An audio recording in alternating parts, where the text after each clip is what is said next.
Hello, everyone. Put my costume on. There it is. Never looks that great, but who cares? Hello, is it raining in Tennessee? Ooh, oh. It's supposed to rain here. We haven't seen it yet.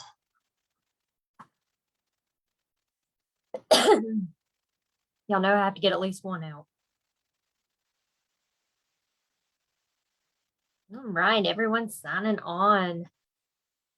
Hope everyone's doing great today. Welcome to Facebook Live Sunday. If this is your first live, welcome. It's always fun here. We love to learn, and I love to show you new fun things you can do with your machines.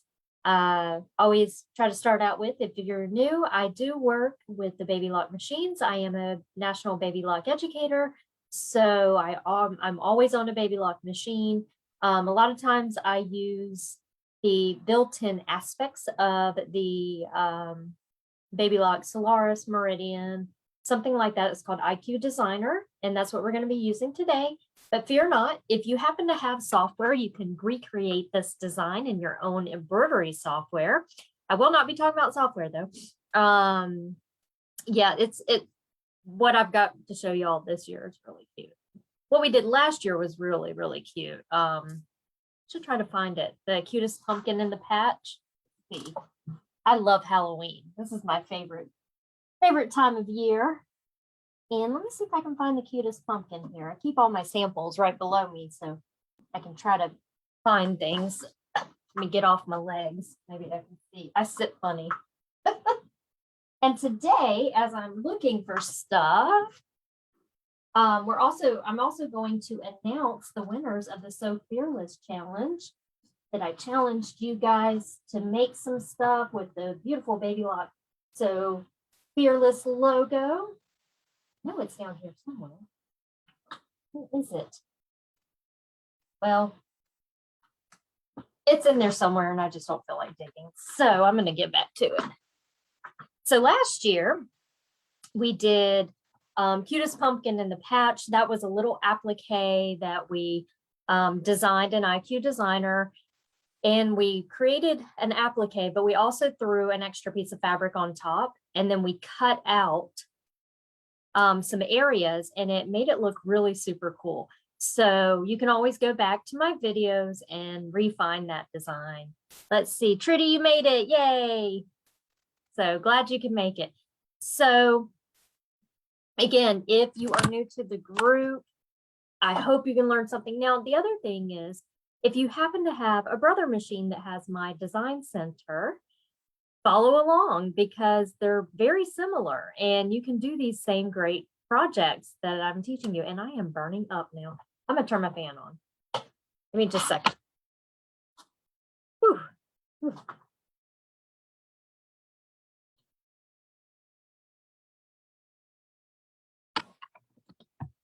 You may hear a little noise in the background. That's from my fan. I have an older fan in the house. We haven't remodeled yet, so we are about to, and that's going to be fun, but damn hot. Okay, I was freezing earlier.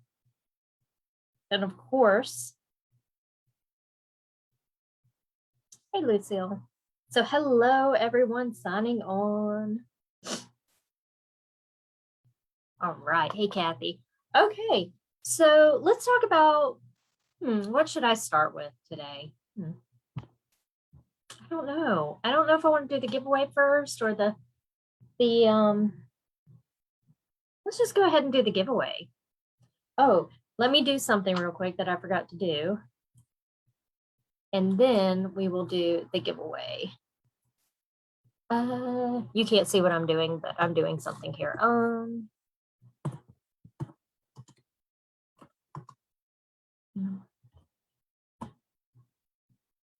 This is the one that I normally use. Now, we had 17 entries for the for the So Fearless. Let me make sure if that's correct. I think it was 17. Yep. And I have all of your names down in, see, I have all of your names down in a spreadsheet and you each have a number by you. The 17 people who posted their designs on the Facebook group, and you had a couple weeks to do it. So my gifts, let's talk about what I'm going to give away. So I have I have 3 bags. Yeah, bags, Anna, great. But what I have is one of the gifts is 1 bag is this awesome shopping tote. It's really cool, but I've put some goodies in there. So for whoever I pick for this one, you're going to get one of the Baby Lock magnetic pen holders. These are really cool. And this awesome curated little fat quarter bundle from my shop that I work at, Bernina Connection. And it's the cutest little fall fabric. Let me turn it this way. I love these guys. They are so cute. They're little fall gnomes. So one person's going to get that. The next person that I choose, remember we're doing 3 winners, is going to get the Baby Lock backpack. And this is great. If you have a laptop, this is a great way to carry your laptop. And I've got a couple extra goodies to put in there as well. So I've got some pins, a measuring tape, and I've got, I've got one of the magnetic Baby Lock pin holders. I'm going to put it in the pocket so that way I don't forget to put them in there. And the last one, also, I had a second backpack, Baby Lock logo. Don't know where that came from. Baby Lock logoed backpack. And I have got some marking pencils and this really cool tweezer seam ripper tool. And of course, the Baby Lock logoed pen cushion or pen holder. So I'm going to put that in there. So we're going to do our little name generator thing, and if you're not on tonight, don't worry, I'll find you. If you are on, I will make a separate post congratulating you, and I will put your my email on there, so you will contact me and I'll get your information to get that shipped out. So let's just go ahead and do that. Why not? Thank you all so much for doing the design, because it's a beautiful design. Let me move my hair out of the way. And it's this one right here, and it's free. It's still free on Baby Lock. If you scroll through the previous post, you'll find a post about that and the link to get the free design. It comes in 4 different sizes, guys. It is a PES file. However, yeah, go at it and have fun. It was designed by Baby Lock and Xandra Shaw, who both are amazing. I'm a little biased, but I love them to death, and they're absolutely amazing. So, no further ado, let's get to picking those 3 winners. Okay, so what I'm going to do is I have a number generator, and I put all 17 numbers in there, and it'll pick a number for us. This is the easiest way for me to do it. So I am going to come here and share my screen, and you should be able to see that here in just a moment. And what I do is I just click spin. It'll tell me a number, and I will go on my spreadsheet and figure out who that winner is. So are y'all ready? Everyone ready? Okay, here we go. So spin 1. It's going to make a noise.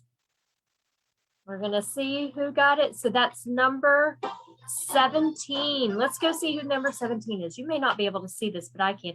So that is Shirley Hicks Atkins, and that'll be for that first gift, the shopping tote with the fabric and the magnetic pin holder. So number 1 is Shirley Hicks Atkins.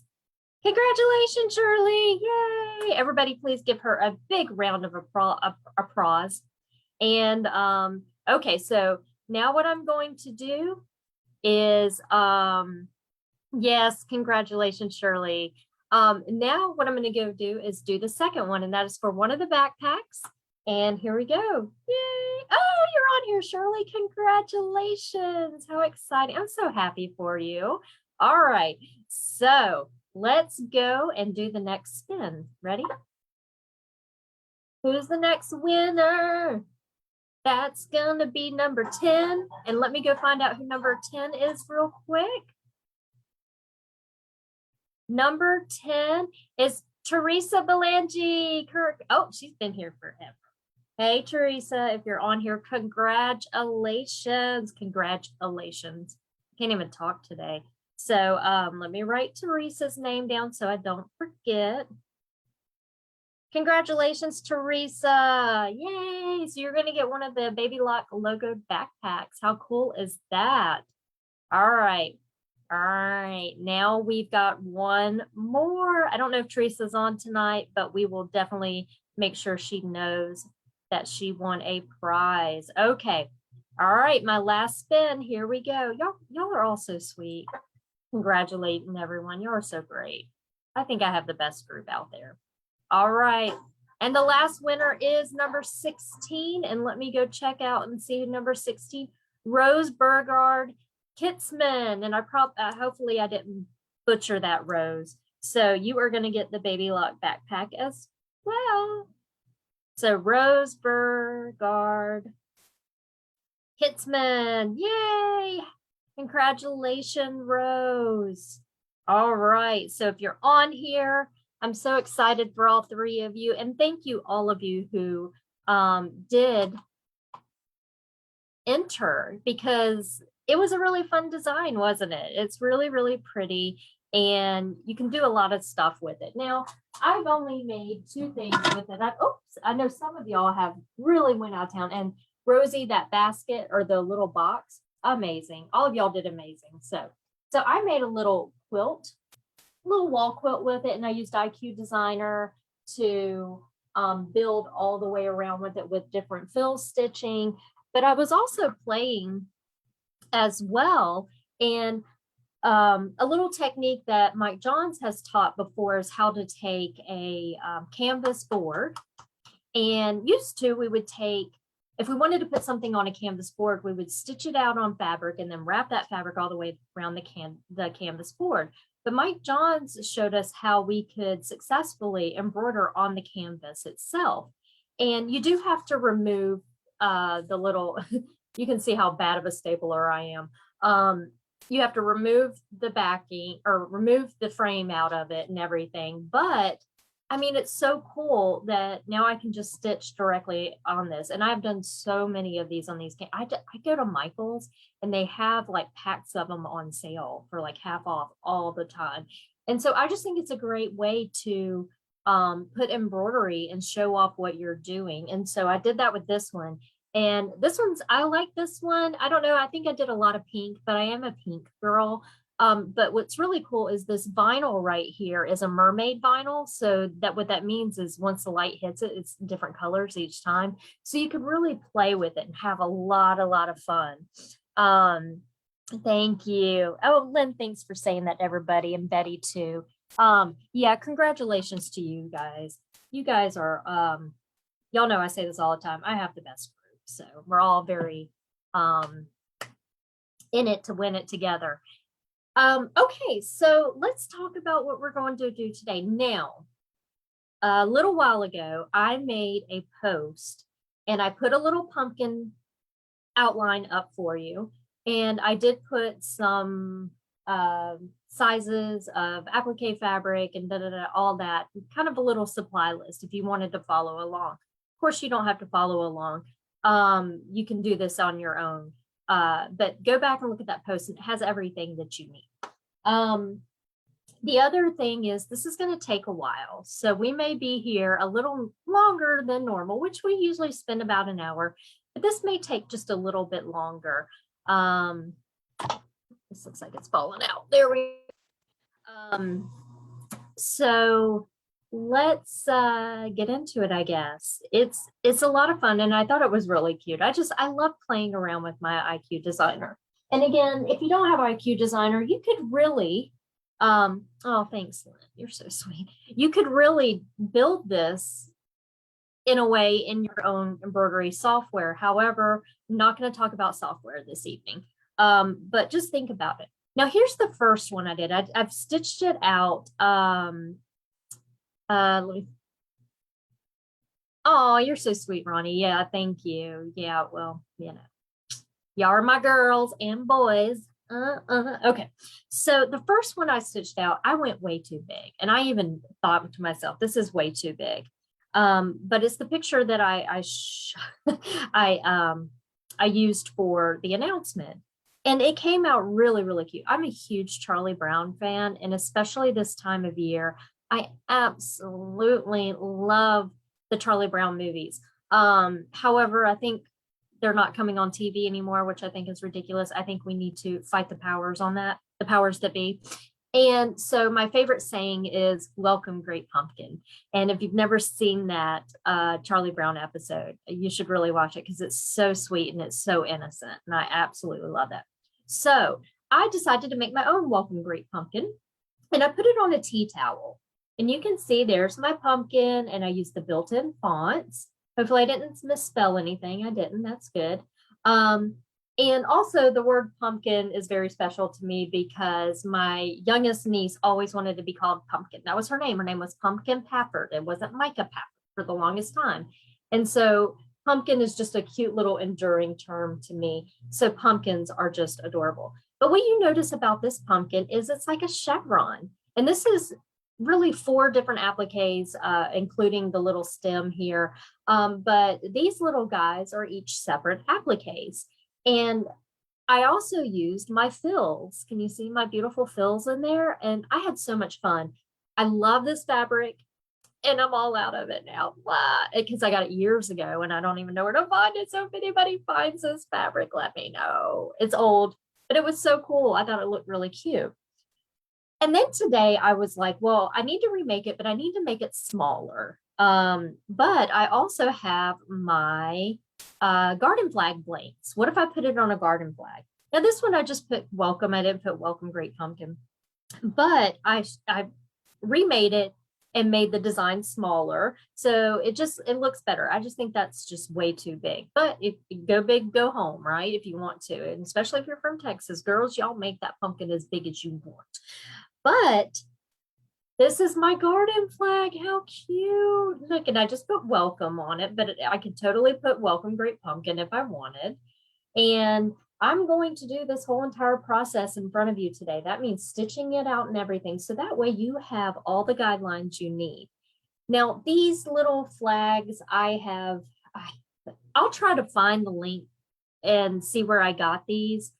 But I mean, it's so cute with this little ruffle on the bottom, and they're small. They're not really that big. And you can really do, I mean, they weren't that expensive from what I remember. So I'll try to find the link. Yeah, I'll try to find the link. The other thing about this one is it has like a weird backing on it, like they've sprayed something on the back. And also the weave is not really loose. So I didn't have to use a topper on it at all. Now, if I was going to wash this a lot, I'm really weird about my garden flags. It's like if I make a garden flag, I don't want to put it out front because I'm afraid it's going to get dirty. So if you're going to put it out front or wherever, go ahead and use a little piece of wash away stabilizer right here, just in case. However, everything else is just fine. You know, I'm so proud of this. It's so funny. I get so excited about these things. And all I did was take a outline of a pumpkin and I completely designed everything myself. And again, this is something you can do. You just explore using outlines because it's so much fun. So that's what we're going to be working on today. And what you need for that, for this particular one, depending on which machine you have, you may have a 9x14 hoop. You may have a 10 and 5/8 by a 10 and 5/8 inch hoop, or a 9.5 by 9.5 inch hoop. Now that is my favorite hoop to use, the 9.5 by 9.5 inch. If you did not get that with your machine, go to your dealer and get it. It's my favorite hoop. I don't know why. I guess I just like the space of it. And I just think it's perfect sizing. So what I already have mine kind of prepared here. I also told you that you will need some either tearaway or sticky tearaway. And I am using the stick tearaway from Baby Lock right here. And you just hoop that with the paper, the shiny paper side towards the ceiling. You gently score it and remove the paper topping, and it'll expose a sticky stabilizer. Now I am going to be working on the Solaris. So those of you who have a Meridian, you notice this hoop, right? You can, if you have a Solaris and you get this hoop by accident, you can still use it on the Solaris. It's not gonna, these are just little readings that the Meridian reads. You can still do that. So I've got my material. So if you're using a tea towel or a garden flag or cotton fabric for a quilt or whatever, you can just go ahead and place that right on, center it, place it right on. I do have a center mark. I just like to mark my stuff. But if you don't have sticky tearaway, I suggest that if you're going to do a tea towel, you can hoop a tea towel, just don't hoop it super tight so you get hoop burn. But if you're going to do this right here, if you're going to do a flag, a garden flag, I suggest taking, hooping your stabilizer and using something like 505 spray, just a light mist to hold it down and into place. You can add a basting stitch if you want to, but if you're using sticky stabilizer, you really don't have to add a basting stitch. It holds really nicely in there. You can see I'm just like, jiggling. Well, that's because I just pulled it down. Stop making me look silly. All right, there we go. Okay, so I have everything ready here. The other thing the other pieces you will need is, let me make sure there's nothing yeah, rosemary, it's my favorite thing. Just making sure. Oh, Bonnie, that's a good idea. Bonnie said I like to check in case you have a question. Use iron-on vinyl to put outside. So I guess I could cover that up with the iron-on vinyl, couldn't I? Yeah. So, Laura, if you're doing a garden flag, I do it exactly in the center. So it just depends. It just really depends. If you are doing a tea towel, this is my recipe for doing a tea towel. Let's say I have an embroidery design that is, let me give myself 6 inches high, 6 inches high, and I'm doing a tea towel. The first thing I do is I measure 3 inches up from the bottom of the tea towel, and then I take half of the embroidery design size. So that is, remember I said it was 6 inches. So half of that is 3. So I'm going to go up 3 inches plus another 3 inches from the bottom of the towel or the little lines that are in the towel.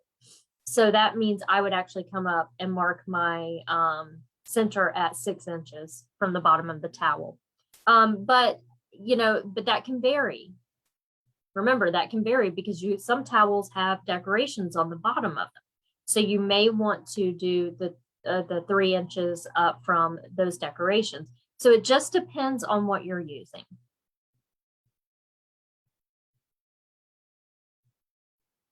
So Marilyn, your question, how much fabric and stabilizer? Okay, so I'm using a 9.5 by 9.5 inch hoop. So I definitely want stabilizer that's big enough to fit into the hoop, and fabric, depending on what you're doing, it can be whatever size, you want. The design is roughly, I think we end up it depends on how many words you want to put on it. So the design is roughly the one that I did on the flag. I think it's like somewhere around 7.5 by 6 and something. So, you can kind of guesstimate it off of that. Good question.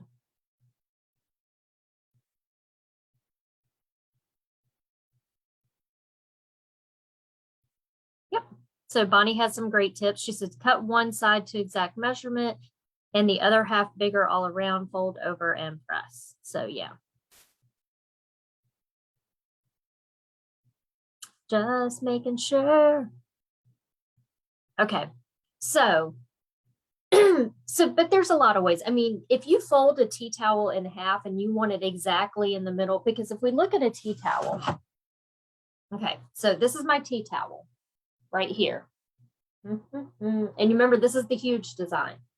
If you fold it in half, like it's normally, when you first get them, they're already folded in half. And this is the one that's going to go over wherever you're going to hang it. Then you can do it directly in the center from there.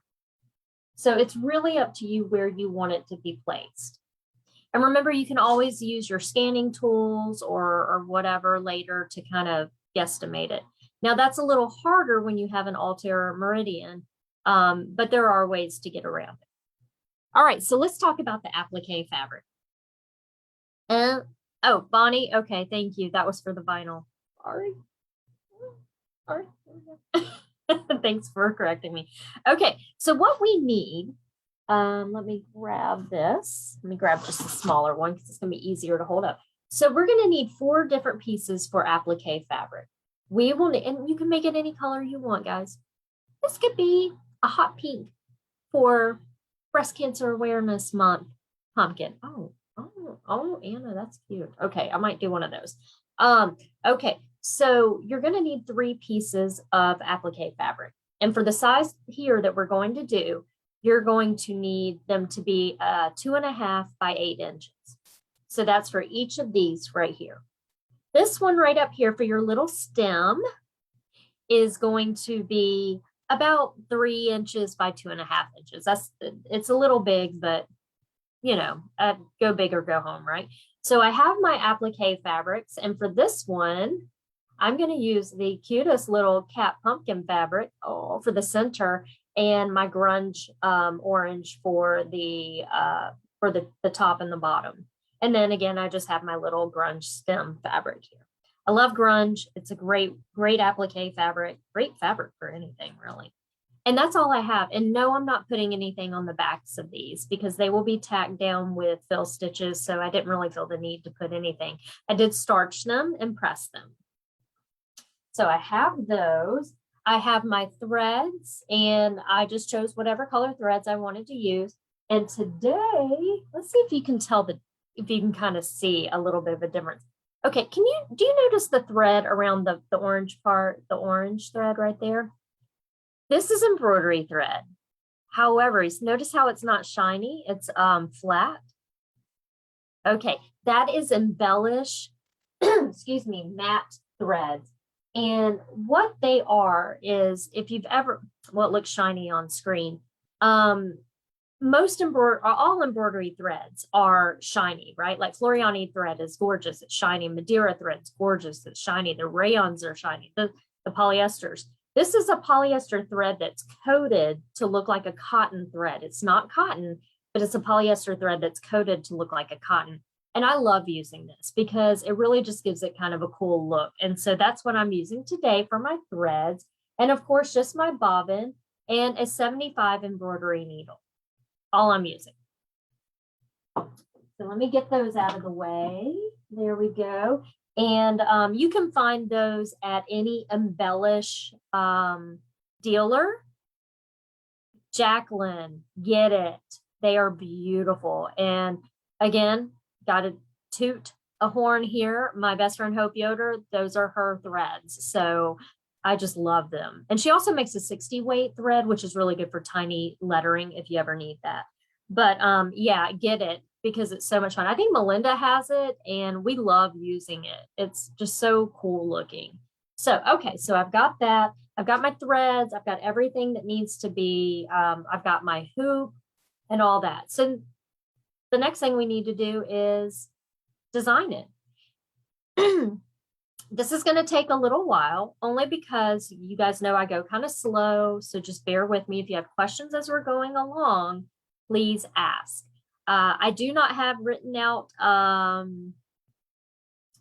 directions because I just literally popped this open up in my mind a couple days ago. And so no, I don't have any directions. So if you ever want to remake this, just rewatch the video again because I don't know if I'll have time to rewrite the directions. I've got a lot going on. Ooh. Okay, so let's switch over. Let's make sure we get our questions here. Okay, and let's switch over to the camera and we're going to get started designing. Are you guys ready? And yes, I'm going to stitch this whole thing out in front of you guys. So it only takes about 20 minutes to stitch out, but I wanted to make sure I go through the whole process with you. All right. And there we go. All right, that's a great picture, huh? Okay. Oh, wait, I'm getting tangled up. 1 second, guys. There we go. So I am doing it on the Solaris, but remember you can do this on your Altair, your Meridian, and your Venture. If you have a 10 needle Venture, you can do this. Also, those of you who have the Brother My Design Center, you can do this on that as well. So I'll make sure I get a good, nice screen to you. Make sure it's focused. Y'all see my little pillow in the back? Is that not the cutest thing? I can't remember what design that came from, but this is all, it's all applique. I don't know if you can see me pointing back there, but it's an applique Dresden coffin. They're coffins. Ah, they're so cute. I love that pillow. But it's all sewing. Okay, so I'm going to get my everything ready here. Okay, now to start out, let's see, can you see my phone? Okay, good. What we need to do is you can either, I'm going to get out of this real quick. Let's go back to Forever BB Louise. Let's go to the groups. Here we go. And the little guy that I posted earlier with the pumpkin. Now you can save this to your phone or to a USB stick if you're on your computer. And I had a question earlier about how do I save a picture to my phone, or how would I save this one? So it depends on what phone you have. I have Apple, and this is how we do it on Apple, is I tap on the picture, I press and hold, and this menu will come up and I'll say save photo. Now for this, in order to get this from here to here, we have to use the IQ positioning app. So you have to have this downloaded to your phone, and it's the IQ positioning app. And the My Design Center one, I'm not quite sure what it's called, but you have an app. So I'm going to tap on it and it's going to open up like this. And what I'm going to do first, you want to make sure that your machine is connected. So I'm going to click on there and I see that my machine is connected right there. And I'm going to come down here and select where underneath where it says IQ Designer, it says select image for creating design. Oh, that's a little bright. I'm sorry. I can't see my computer very well from here. That's a little bit better. All right, so it's right down here, select image for creating design. I'm going to tap on that, and there is my design right there. And I'm going to tap on it and say send to the machine. Now, I have done multiple videos on this, so if you're not quite sure how to do that, you can always go back through my videos. At the end of the video, I'll make sure I show you how to find those videos. Just remind me someone. Okay. All right, let me go here. 1 second. What is the size of your finish? Just trying to find the center of my towel. It is roughly, I don't know, like maybe 7.5 by 6-ish. It just depends on what words you use and what letters you use. What was the brand name of thread you said? It is Embellish Matte Thread. So MATTE. Thanks, Trudy. My Design Snap. Okay, all right, perfect. Okay. Now I sent that design over, and all I have to do now is go to IQ Designer or My Design Center. I'm going to click on that, and I'm going to have a screen like this. Now, depending on what machine you're on, it's going to look really similar. But what you're going to look for is you're going to look for a little button that has this little leaf right here. So you can see that little leaf right up at the top. But can you? Oh, no, you can't. Let's get up there. There we go. And let me make it a little less bright. Just want to make sure I'm getting where y'all can see that. That's better. Okay. All right. So I'm stuck on myself. 1 second. I'm stuck on. Now I have a piece of Velcro on my mic that is killing me. It's scratching me to death. Let me move it down. Okay, there we go. All right. So we're going to look for something that looks like this little leaf right here. Okay. And what you're going to do is click on it.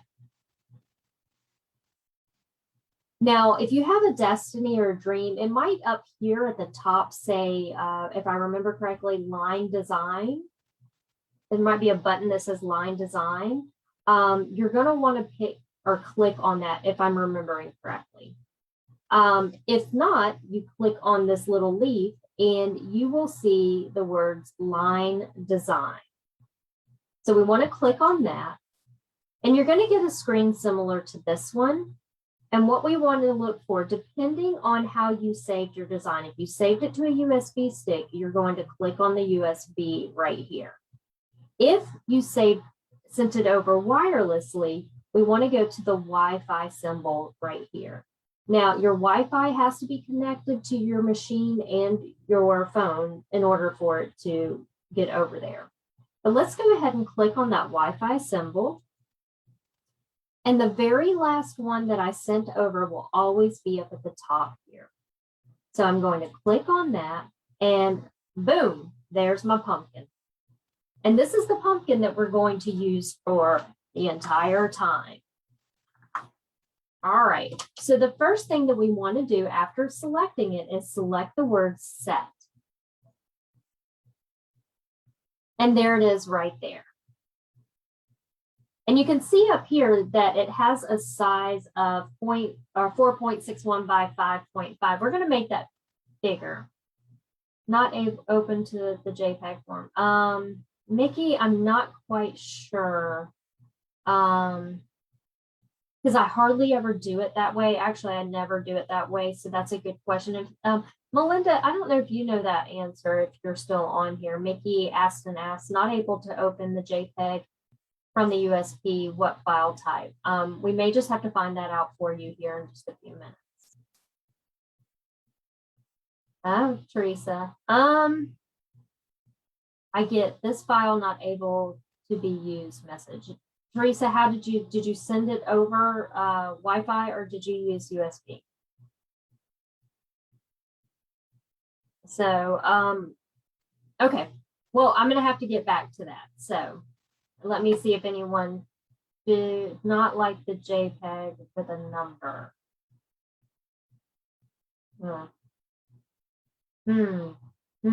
USB. Well, maybe the USB is just not, I know you can do it somehow, but I'm not quite sure what format you have to save it in. So what brand mouse are you using on? Oh, Judy, this is an Amazon mouse. It's just a basic wired mouse. Guys who are doing it through the USB, I'm not quite sure. Let me check that real quick. Let me grab my USB and try to save it as something other than a JPEG. Oh goodness, here we go. Okay, let me grab my USB here. And go to my pictures. You can't see what I'm doing, but I'm just gonna try it here. First, go find my pumpkin. And I'm going to bring it over to my USB and let me see if it says the same thing that y'all's is saying. Checked. All right, so sorry all the rest of you, but some people may be having the same problem. I am going to have to, I'm going to just push cancel here and put my USB in. Excuse me for being in the way. And let me go see. Pumpkin outline JPEG. Not quite sure. Oh,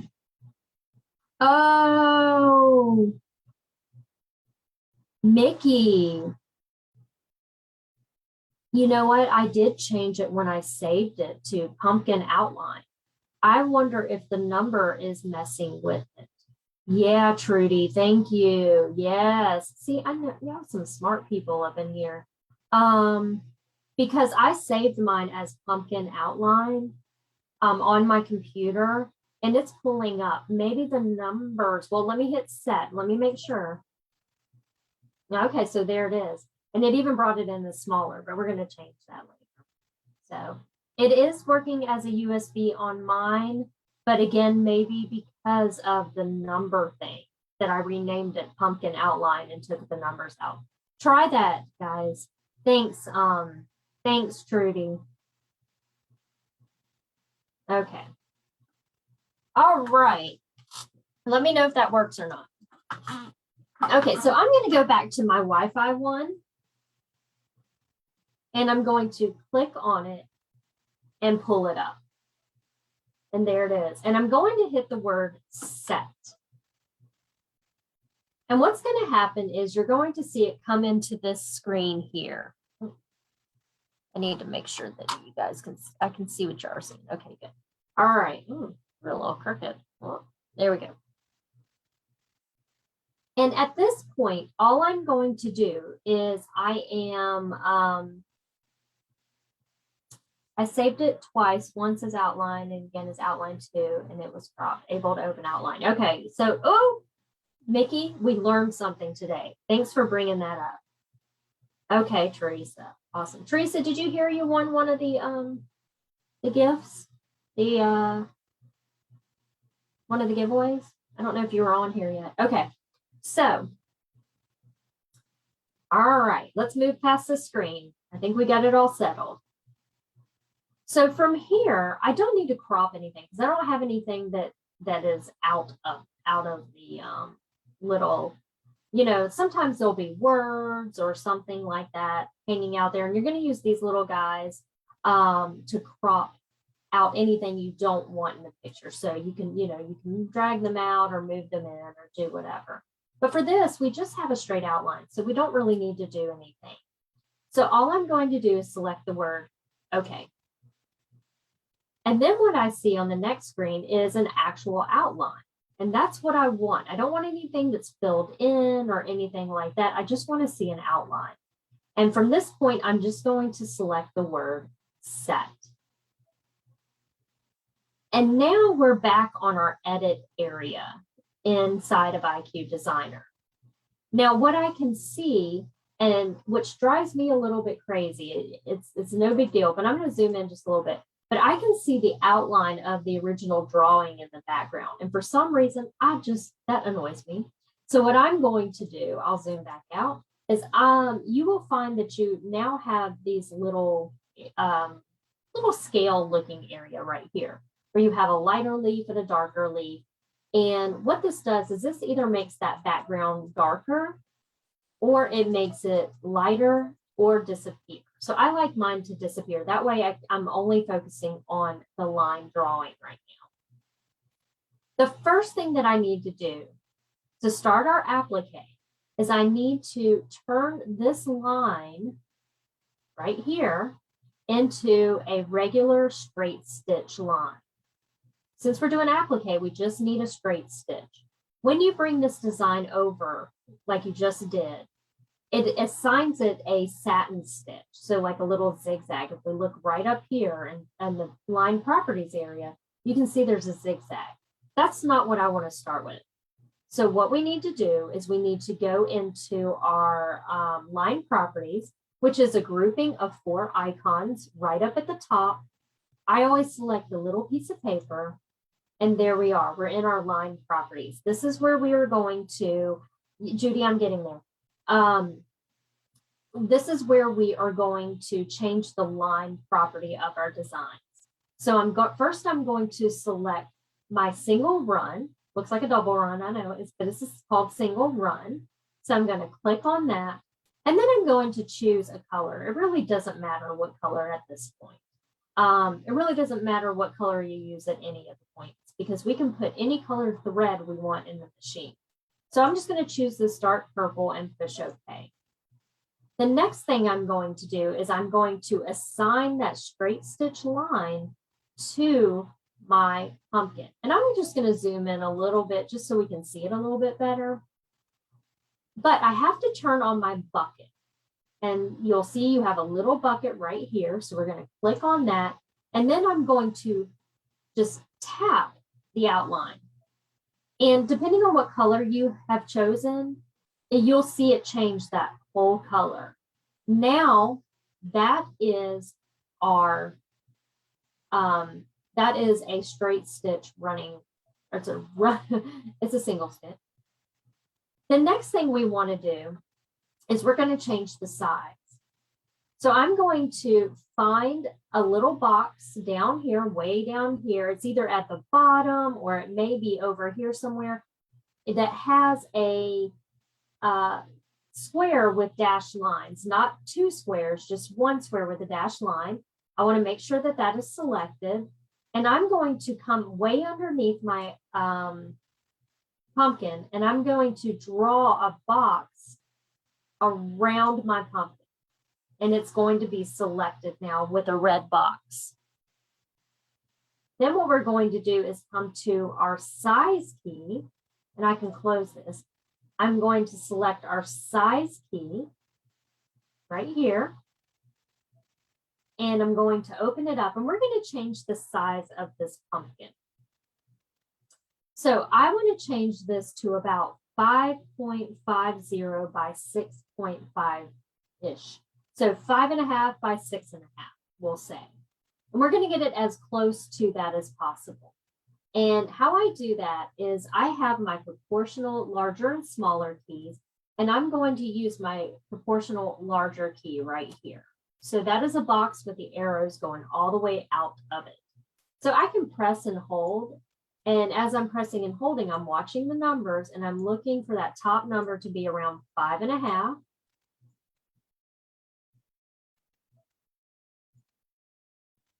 And you might find that your 6 is a little off of 5.5. It's no big deal, I promise. So you can see right here, I have 5.50 by 6.56. Perfect. I'm okay with that.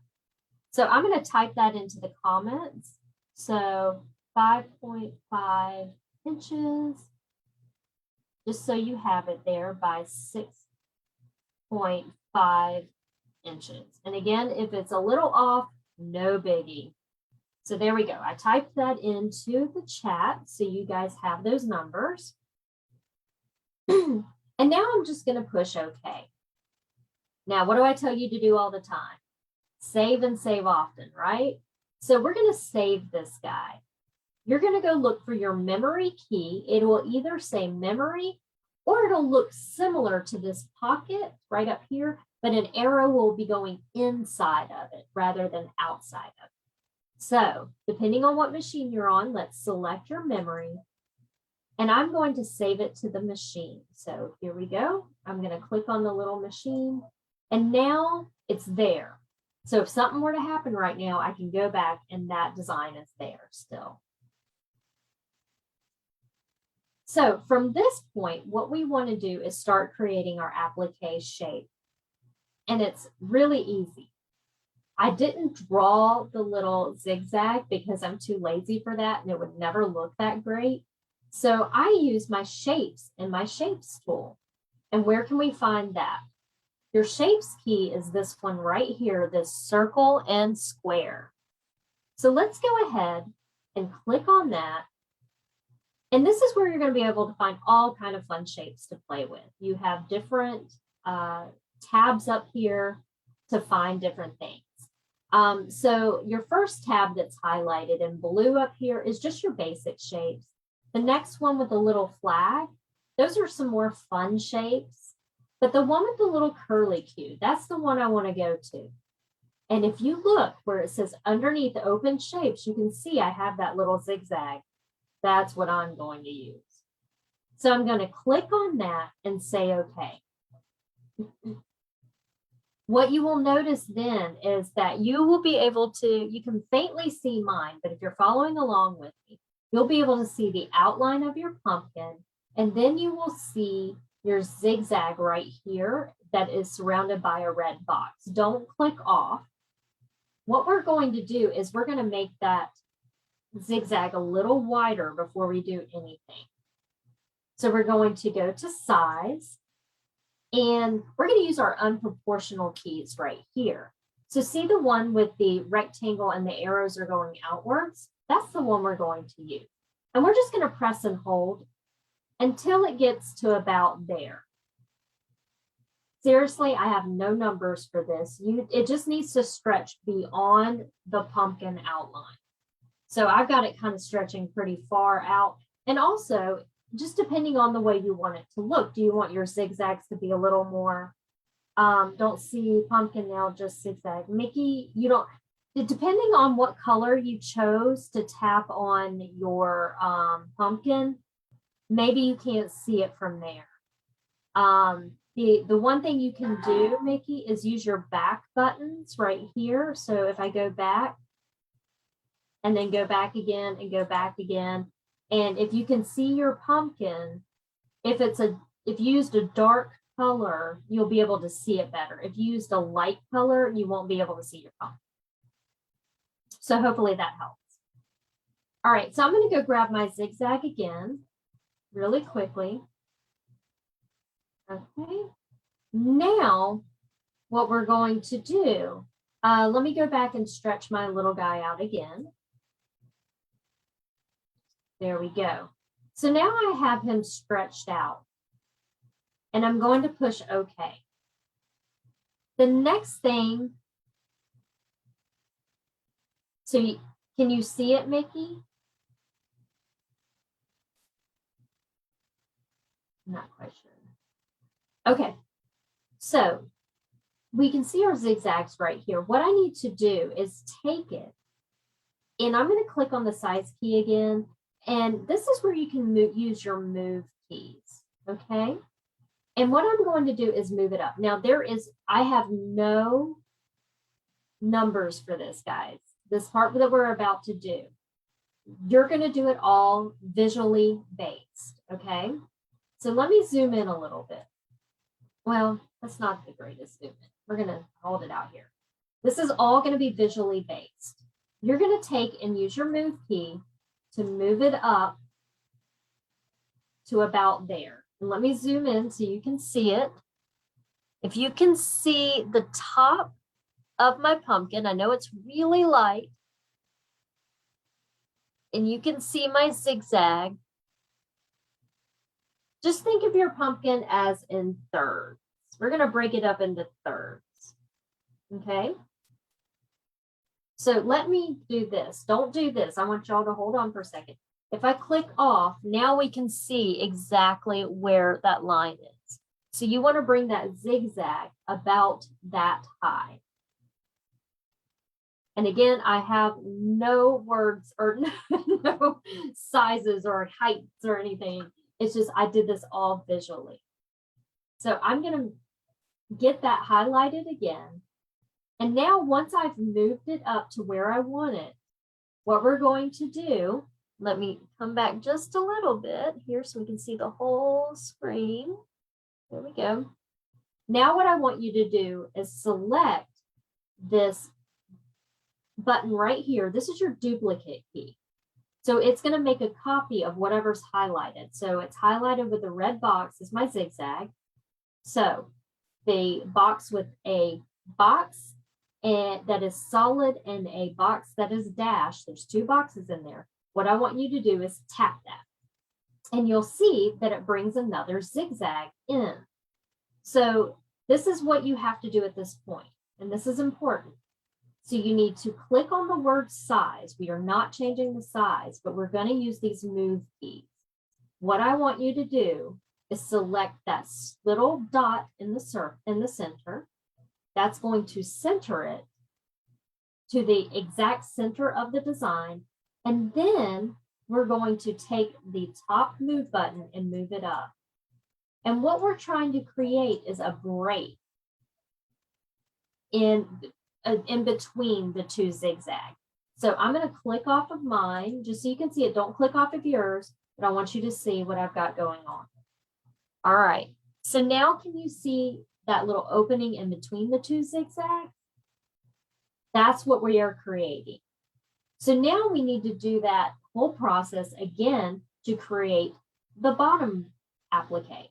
So I am going to click on that. There we go. All right, so yours should look very similar to mine right now.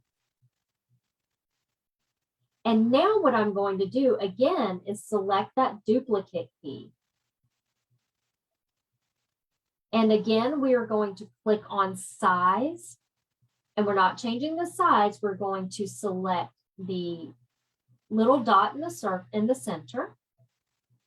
And we're going to take this one and move it down till it's visually acceptable to you. So I'm going to move this one a little lower to about here. So I'm going to click off. Don't you click off. I'm going to click off so you can see where it is. So you can see it's kind of low down here. And what I'm going to do next is with that one highlighted, we are going to select the duplicate key again, one more time. And you're going to see your zigzag drop low. And what we want to do is go to size again and select this center dot. And now you can see it jumps completely to the center. And we want to move it down to create two lines that are spread apart, kind of a gap. Okay. Now I'm going to click off so you can see what it looks like. There we go. Now I have these two zigzags that are going to separate my three. Remember, we're doing it in thirds here. We've got the top, the middle, and the bottom appliques. But what you might notice is that everything's connected. So see right here it's connected, and right here it's connected, and right here it's connected, and here. We're going to erase those. But let me stop right here and see if there are any questions, because I know that was a weird process. I just want to make sure everyone's following along, or if you have any questions at this moment, let me know.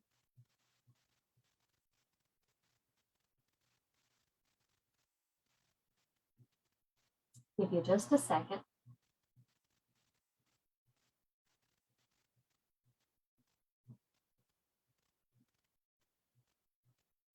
Okay, I'll keep checking back. Okay, so now what I want to do is I want to start.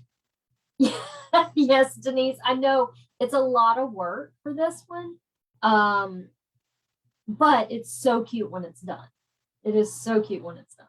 Okay, so the next thing we want to do is go in here and start erasing some things, okay? So let's start erasing some things. I want to zoom into that. So I'm going to use, you're going to find your zoom in key, and it's about 400 is pretty good. So if you zoom in, what you're going to notice is you can't see either side. So it depends on what machine you're on. If you're on a Solaris, you can use this little hand right up here to click and move it over so you can see where you need to erase. If you're on an Altair Meridian, or quite possibly the Destiny or the Dream Machine, you're going to have a box that's going to be up in this area, and you're going to have a red box inside of that. And you can take that red box and move it around to where you need to get. Jubilee, show us the finish of it again. Yes, Trudy, 1 second. So and that's a good idea. Let me jump back over here. Okay, so what we're creating right at the moment is those 3 pieces, applique 1, applique 2, and applique 3. Oh, yeah, getting it now, huh? I know it's a long process, but think about this. When you digitize something, digitizers go through the exact same thing that we're going through right now. And you just saw the back of my head, right? Okay, so let's get back on camera, because I thought I was talking to the camera, but I'm not. All right, there we go. Okay, perfect. Yeah, it is a lot to learn, guys, but once you get it down, you got this, and you can create other things, which is so cool. Yeah, you can shorten the lines. If you can do whatever you want, Darlene, you can totally remember this is going to be your baby when I'm done and when I release y'all. You make it as easy as possible. But what we have to do is we have to get rid of these lines. So the lines that we need to get rid of, here's my zigzag right here, right? My zigzag. We need to get rid of the little line in between the zigzags and of course this stuff out here. So I'm going to select my eraser. I personally like to use the square eraser. You can use whichever one you want. And when you start erasing, erase it in chunks. And there's a reason why I say that. But you always start below what you're going to erase and then just start coming up and getting rid of what you don't want to stitch out. So that's my first chunk. And here I'm going to start with my second chunk here. There we go. But I also want to get what's in between here. So I'm going to zoom in a little bit further. I'm going to use my hand. There we go. I'm going to grab my eraser now. See, my eraser is going to be kind of big. If I click, you can see my little red box. So I'm going to make it smaller. And I'm going to come in here and start erasing the lines in between the zigzags too. So let me zoom out so you can see that. So can you see how I've taken that line out right there? Now I want to do it to the other 3 areas. So I am going to zoom back in and use my hand or your little red box up here, depending on which machine you're on. And I'm going to zoom over here. And if you leave a line, remember it's going to stitch out. If we don't want anything that's hanging out here, and I'll double check that here in a moment. Now, the reason why I say erase in chunks. So if I were to, let me go back. If I were to hold this down and start erasing everything at once, let me show you what can happen. Okay, I'm erasing everything. And then I'm coming here and I haven't lifted my finger or anything. And I accidentally go like this. What that means is you're going to use your back button. You have to erase all this stuff again. And I'm just being lazy. So I just erase in chunks and then lift my finger or whatever from my mouse and then start over again. That's just the lazy Anna way of doing it. Okay, so now I'm going to erase that line in between. There we go. And let's take a look at that. Oh, see, perfect right there. Oops. Oh. Excuse me. Just made myself mad there. All right. So now what I'm going to do is I'm going to take my little hand and zoom over to the other side here. I'm going to zoom in and find those. Oh man, what did I do? I didn't select my little hand. There we go. And I'm going to find that other area over here that I need to erase. Dinner's here. Gotta go, guys.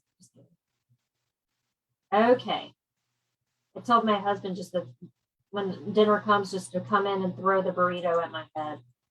I'll just eat it that way. Okay. You saw what I did. I keep messing up. So I'm going to use my back button. That's why I love that back button. It is so much fun. Okay. So I'm going to come here and erase those lines in between those two zigs. I keep calling them zigs, like when I've been writing everything out, I'm like zigs, yeah. And I'm going to back out 100%. Look, I left some over here, so I need to come and erase that. No, here. Now, if there's even like a little one left, it will stitch out. We don't want that. There we go. Okay, so my last part I need to do is right here. So I'm going to zoom in, pan over to it, and find it. And I'm going to erase that stuff.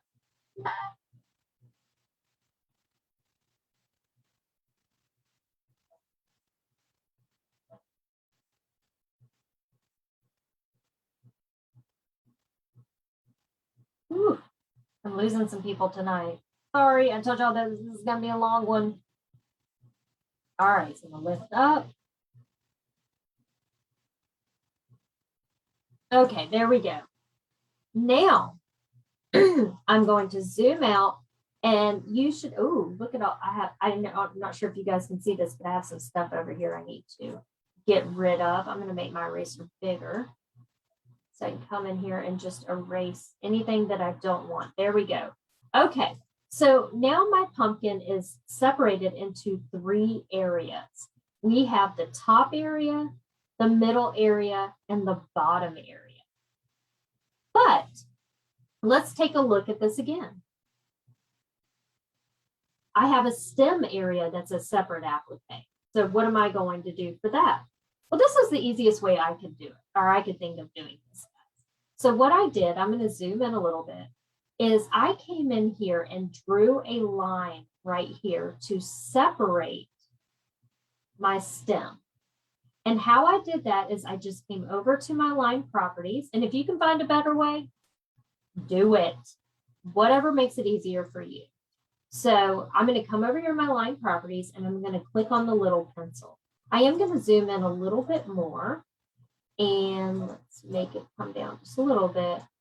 And I click on my pencil. And all I did was I took and I drew a line straight across. Okay. And now I'm going to zoom out. Oops, let's get this. And now I have a section for my stem. I have the top part of my pumpkin, the middle part of my pumpkin, and the bottom part of my pumpkin. I'm going to now save this. Thanks, Mickey. I'm now going to save this because I've done so much work. You have done so much work at this point that if we were to lose this for some reason, you're going to be like, I got to go through that again. I don't want to go through that again. So it gets easier from here. That was the hardest part, was just trying to get everything to kind of start. So we're going to select your memory key. So again, it could be a pocket that has an arrow going inside of it or the word memory. Mickey, I don't really have a number for that because I just kind of went crazy on it. So I just played around till it was aesthetically looked nice to me. That's what I did. And if we're going to use satin stitches, the other thing I wanted to think about is if I was going to use satin stitches, I needed enough space in between that the satin stitches wouldn't stitch on top of each other. So I don't know exactly how wide that is. You know, but it to me it visually looks like it's going to be a-okay when I put some satin stitches on. Oh, sorry guys, I'm about to fall. Oh my goodness, y'all almost hurt me fall. Okay, there we go.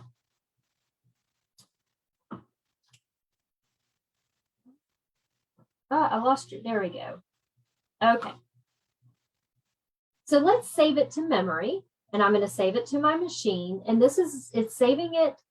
How did I draw the stem again? Okay, so if I zoom in, I'm going to come over here to my line properties right here. And there's a little pencil. You're going to click on that pencil. Let me zoom in a little bit more. And I took my pencil and I drew a line from here to here.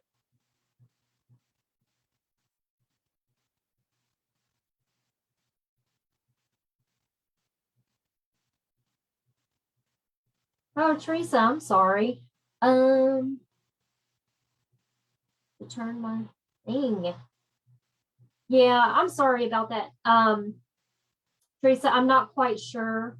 You sent it, I remember you saying you sent it over wirelessly. I'm not quite sure. Maybe, you know, we can get together a little later through messaging and see what happened. Okay, now that's, yeah, so that's how you do that. So let me zoom back out. Yeah, and knock knock does mean, you're right, Mickey. It does mean you've already done it. So, meaning if you were changing a line from zigzag to straight stitch, and you tap it once, and then you get a beat, and then you tap it again, and it goes knock knock, that means it has been done. So that might be what you're hearing. Okay, so we've saved it. Now what we want to do is we want to get rid of the stem. Oh my gosh, we just drew that line for that stem. Why are we getting rid of the stem? I promise you it will make sense later. So I'm going to zoom in about 400. I'm going to come to my stem and I'm going to erase the outside part of the stem. Now, make sure at this point you have saved it. Okay, so I'm going to grab my eraser and I'm going to erase just the stem.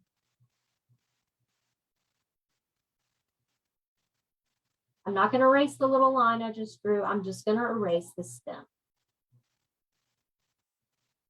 And again, it'll make so much sense later. I'm going to zoom out and ta-da! Now what I want to do, again, this is going to be a lot of saving. You cannot see the top portion of my screen. There you go. All right, so I erased the stem. There is a lot of saving in IQ Designer, but you want to be safe than sorry. So I'm going to save that again, just in case. Just in case. Well, we actually need this here in a little bit. So, you know, save it when you erase the stem off. All right. Woo! We've got something that's happening now. What you want to do now is select the word next. And what you will have now is your placement line for your appliques. You now have the placement line for your appliques for the pumpkin part, not for the stem yet. We'll get to that, but for your appliques right here. Now, I'm going to show you a quick and easy way to do a tack down stitch for this, right? But well, no, we're not. We're gonna stop it there. We're gonna just say this is your placement stitch. Okay. So I'm going to hit the word set and okay. Now, if you are on an Altair Meridian and quite possibly the Destiny, it's going to say down here, it's going to say preview. You're going to say preview okay, set okay. But since I'm on the Solaris, it says set okay. Judy, yes, but we're going to go back to that. So I'm going to say, okay. And right now I just have my placement stitch. So that's going to be one color. But we notice that we have 3 different colors happening here, or 3 different steps, right? So we're going to go fix that here in a moment. All right. So at this point, what we want to do is we've got our pumpkin wherever we want it, right in the center here, and we've got our placements line. Now we need to make the tack down lines for the applique, and they're going to be each different section. And the reason why we're doing each different appliques is because you can put different fabrics in each area. Okay, so to do that, we are now going to select the word add down at the bottom. And then we're going to jump into IQ Designer again. And remember, you have to select the word add down at the bottom. And then we're going to select IQ Designer. Your IQ Designer button may be over here or somewhere else, but I'm going to tap it right down there. And we are going to recall, that means bring back up one of the things that, or one of the designs we just saved. So in order to do that, you need to go to your pocket with the arrow going outside of it. So I'm going to tap on that. And this is the one you're going to select. I'm going to show you here. We need to select this guy right here. I know we've saved 1, 2, 3. Don't worry about what's all over here, guys. From what we have been doing together, we've got our regular outline, we've got our chevrons with the stem, and then we've got our chevrons. So let's just tap on the chevrons, and it's going to bring it back up. Now what we need to do is we need to change each of these to be their own thing. So we're going to come up here to line properties right here. And we're going to tap on this little piece of paper. And we're going to select the running stitch again. And you're going to select a color. So I'm going to start with this orange color. I'm then going to push OK at the bottom. And I'm going to make sure that my bucket right here is turned on. So I'm going to tap my bucket. And I am going to take my finger and tap that top section first. And it should turn orange. So let me see if you can see that. Yeah, you can see it okay. So you can see how the top part is a different color from the other 2 parts. Okay, that is going to be the tack down for this first one right here. Okay. Next, we are going to make this one right here in the middle its own tack down. So I'm going to come here, back over to my line properties and select my little piece of paper. And I'm going to select a different color. So let's do pink or whatever color you want and say, okay, make sure my bucket is still on. And I'm going to tap the center section. What, did I not tap it? There we go, I tapped it. And now you can see I have 3 different colors. I have orange on top, pink in the center, and purple on the bottom. At this point, again, what we're going to do is save. I know I'm saving a lot, but it'll be easier in the long run. So let's select memory and save. Now what we want to do is select next, because we're done with that. We're done with everything we needed to do on there. And it's going to come to your preview screen. Now, if you have a Altair, Meridian, or Destiny, or like Machines in the Brother Company, you're going to see the word preview. I want you to select preview set, or I'm sorry, excuse me, preview OK, set OK. And I'm going to now select set OK. And look, there we go. I've now got my placement stitch and all 3 of my different tack downs. Ta-da! All right, we're getting there. Like I said, this is a long one, but you'll be proud of yourself when you're done.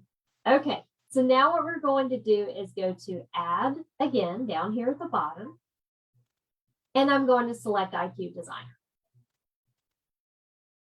And now we're going to recall or pull up that saved design that we just saved right here with the pocket with the arrow going out. And I'm just going to grab that last one we saved and say okay. Because now what I want to do is I want to put my fill stitches in. If you don't want to put fill stitches in, that is a-okay with me. You can do whatever you want. I just like the fill stitches because they're fun. So if you've never played with your fill stitches, you're going to go to this area right here. So you have two property boxes, basically. You have your line properties, and then the same looking icons below it. Those are your fill properties. So I'm going to tap on that little piece of paper. And you have options. You have a complete fill, like a full fill. You have stippling, and you have your custom fills. So look at these little bubbles and tap them. You've got your select key. You're going to hit select, and you get to choose any of these designs that you want. I'm going to, let's see, leave it on these leaves right here because they look really good stitched out on this orange fabric. So I'm going to say okay to that. And I'm going to select a color. So let's say this blue color down here and say okay. I am then going to, oh, you know what? I want to do something before we move on to that. What I want to do is go up to my line properties. See, we're going to have to back up just a hair. So I want to go up to my line properties and tap my line properties button. And what I want to do is select this guy right here. This is your no sew line. We're going to tap on that and then say okay. And what we're going to do is we're going to tell these lines not to stitch out. And I'll tell you why in just a moment. So with that, make sure you select your bucket up there. And I'm going to tap on each of these lines and you'll see they turn black. What that means is it's just giving me a boundary to put a design in. So if I wanted to put these little leaves in there, but I don't want that tack down stitch to stitch out again, then I can, again, go up here to my line properties and select this little guy right here, say okay, turn on the bucket and tap the line. It won't stitch out, but if I select my bucket on my fill properties, it's just going to give it an area to put those designs in. So since I want my top one and my bottom one to be the same fill stitch, I can just tap in the bottom part. Again, your baby, you do whatever you want. How many tack down lines did I do? Well, it would end up being 3. You would have a tack down line for this part applique, for this applique, and this applique. So we've got our placement stitch and we've got our tack down line. Okay, so now what I want to do is put a fill in the centered portion. So I'm going to go back to my little piece of paper here and then come back to my fills. And I used some bubbles earlier, so I'll just kind of stick with that. There we go. Down here and say okay. And I'm going to choose a different color because I don't want them to stitch out in the same color. So I'll tap this orange one and make sure my bucket is on and tap in there. And there we go. Well, that doesn't look like much, does it? It looks kind of funny. Well, we're going to use the next key. And if you have a Solaris, it's going to show you your real-time preview. What that means is it's going to show you what it looks like. If you're on your Altair Meridian, you need to select the word preview okay to see what it looks like. If you're not happy and you want to alter it, then those of you with the Altair Meridian Destiny, you're going to hit the return button out of that preview. However, what I'm going to do is just change, because my leaf ones look good. I'm just going to use my arrows to go over to my bubbles and change what those look like. That means I'm going to make them smaller by using the size key. So you can kind of see what happens here. Those are too small. Oops, oops, oops, oops, oops. Anna, I'm pushing the wrong button. So I'm going to go back to my size key and maybe do about 70%. There we go. I'm fine with that. But the other thing that I want to do, and you do this in the Solaris, you do not have to do this in the Altair Meridian. You do not have to do this in the Altair Meridian. I'm going to turn my outlines on. In the Altair Meridian, the outlines are defaulted on. In the Solaris, they're defaulted off. So those of you who have a Solaris, you will see right here where it says off. You're going to tap on that and say on. Now it's only going to do it in this area right here because that's the area I have selected. Now if I tap the blue area, I can go there and turn that on.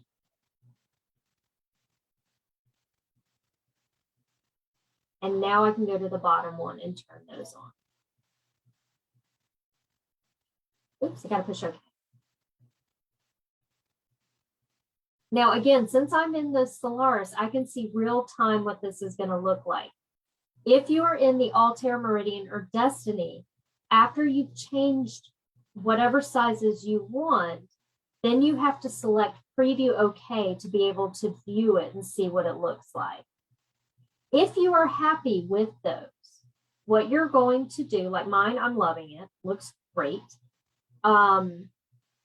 What you're going to do, if you're in the Altair Meridian or the Destiny or the Like Brother machines, you're going to select Preview OK.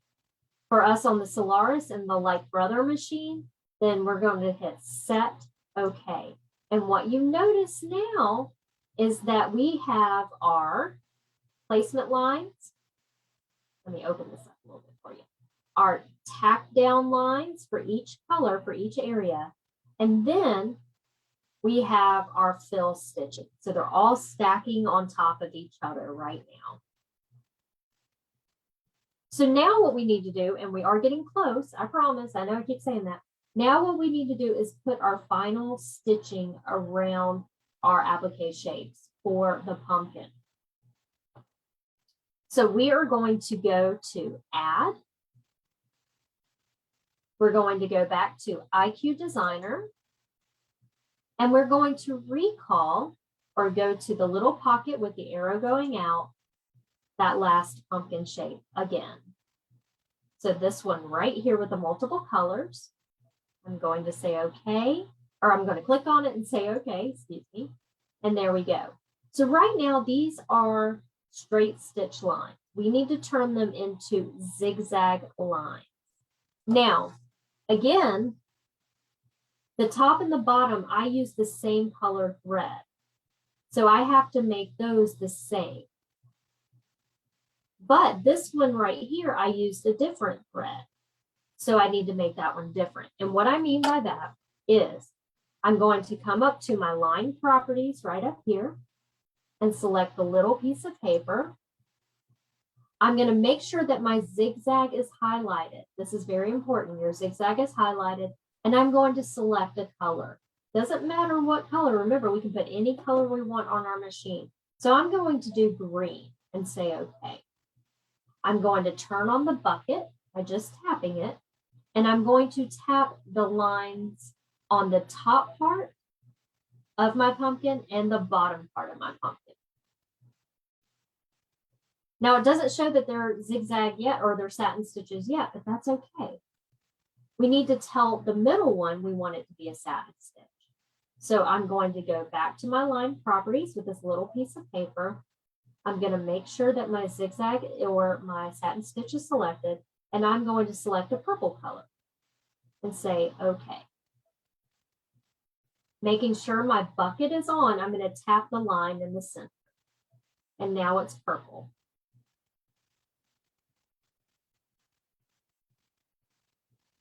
Now what I need to do is select the word next down at the bottom.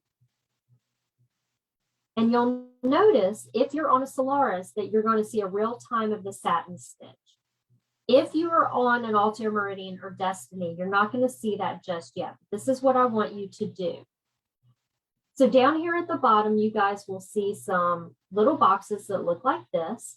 You will see one that has the 0.080. For those of us on the Solaris, you're going to see it right over here. But also up here in this area, what you guys are going to see is you're going to see that your top green one or your top one is going to be selected. If you take, since I have the same colors as here and here, if I select this little chain, it'll group just those two together. Okay, no, it grouped all of them. Never mind, let's undo that chain. Okay, I don't know how I got that to work earlier, but let's just ignore it. Ignore everything I just said. So with the red box around the top one, I'm going to take and change the width of the stitch. So your width of your stitch is going from A to B, A to B, A to B. If I left it at 0.08, the little fabric underneath your design will stick out. So we need to make that zigzag width a little bit bigger. Yes, Margaret. Yes, yes, yes. So yes. So the blank space in between is going to be your fabric that you are stitching on. That's why we took out the little pieces in between. Yep, good question.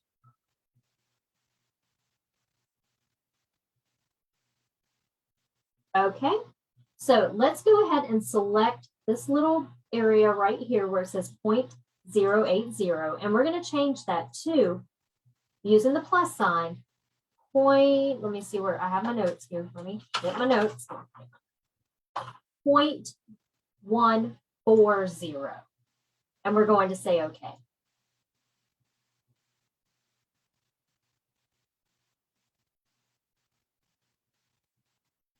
Okay, now below that or next to it, you're going to see one that says 110%. That is your density. I'm going to click on that and change my density to 110% by using the plus sign and say okay. And we're going to do that for each section here. So you can see how it's a little beefier than everything else. So now what I want to do is go to my arrow right here, right up at the top here, and click on it. And you can see now, see there's a little piece that I didn't erase, guys, right there. So you hold on a second, don't move a muscle. I'm going to go erase that. I have to go back out, grab my eraser, and make sure that that is erased so it does not show up. Hopefully it saved what I did. Okay, I'm back on the normal screen. Okay, so I'm going to use my arrow, and now my red box is around my purple, and I'm going to change the width and the density of that. So the width I'm going to change to 1.40, and the density I'm going to change to 110%.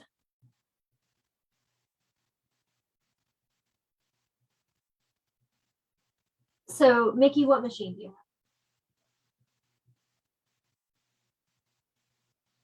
Okay, and now I'm going to use this little arrow here once this is done and get on the very last one and select and change it to 1.140. Solaris 2. So Mickey, you should, okay, your screen should look just like mine. So the width is right here and your density is right here. So I'm going to change my density to 110%.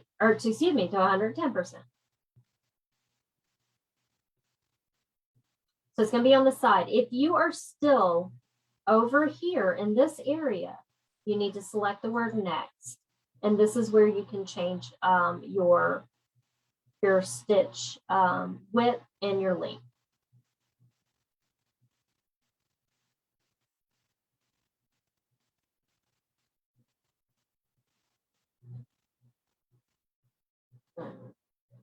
Yes, next. Yes.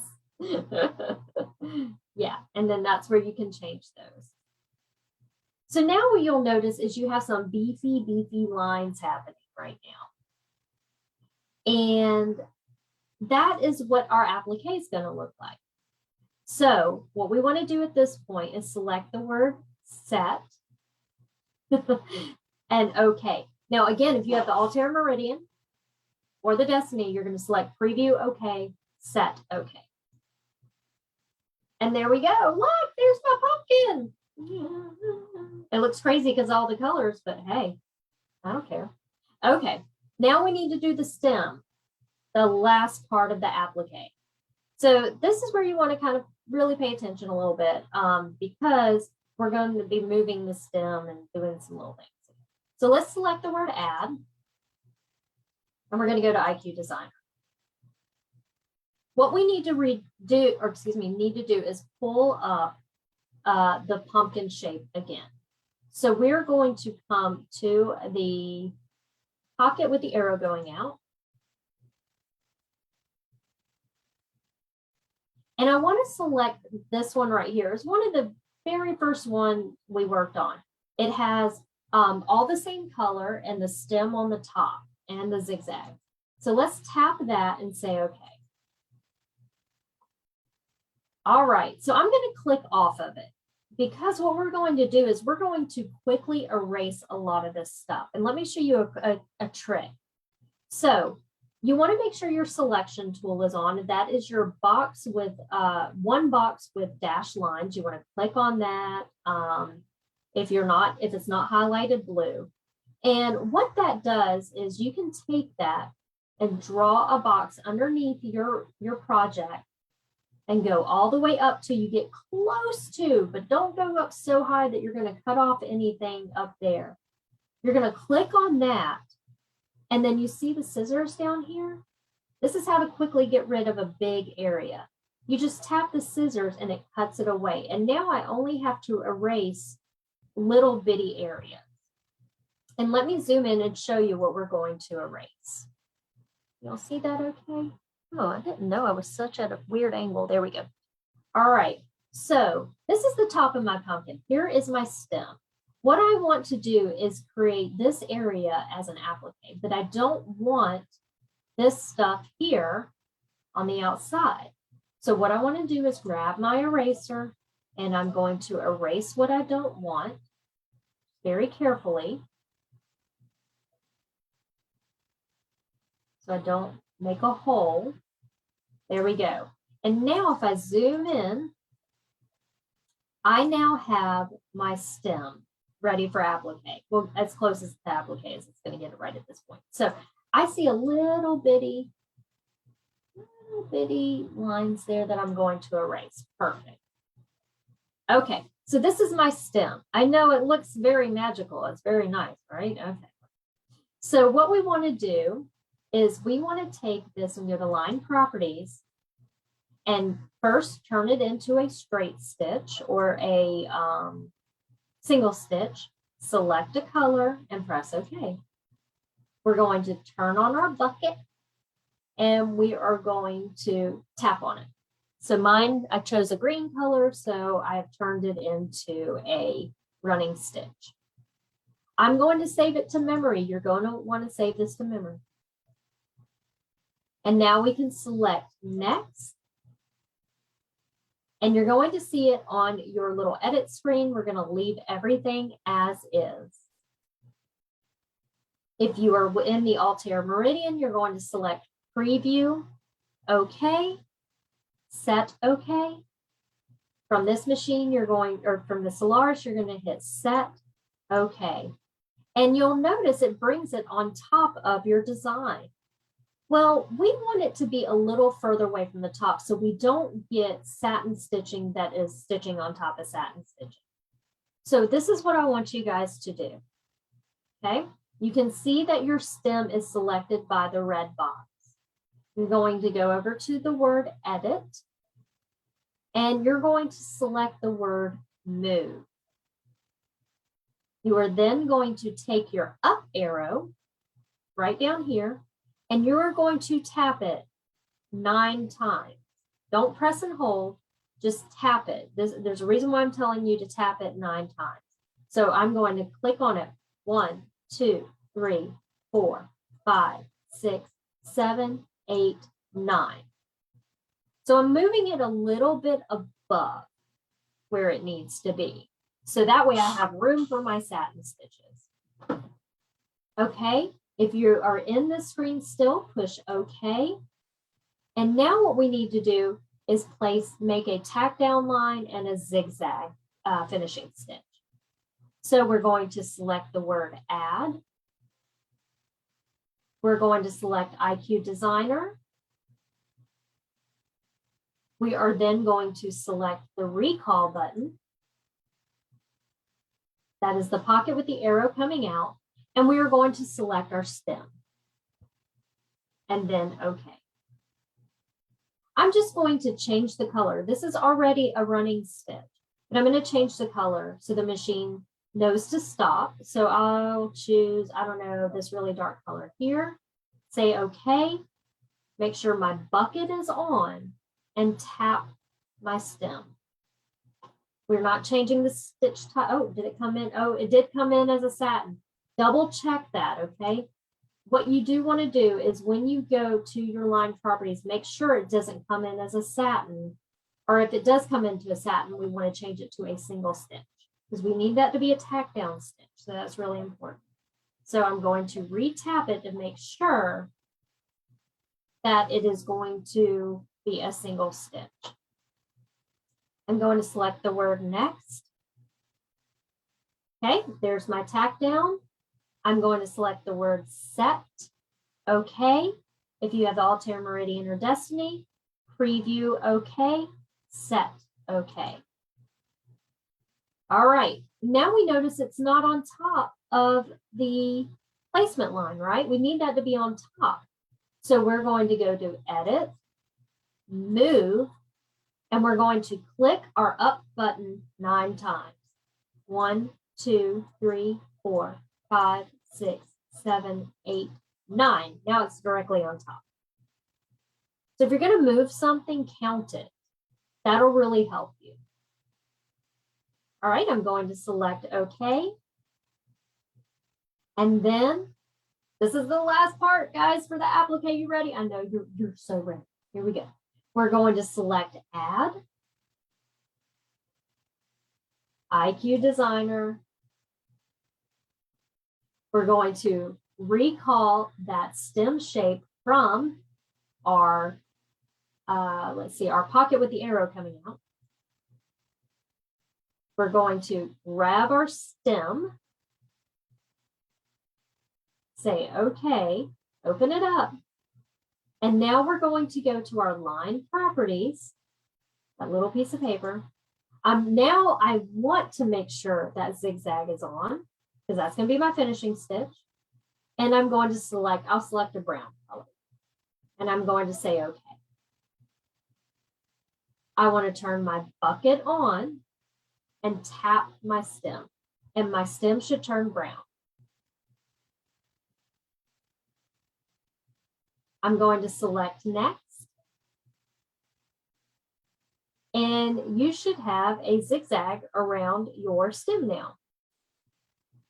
But we need to change the size and the density again. So we're going to come here to our size. Again, yours may be right around down the bottom. And we're going to change that to 1.40.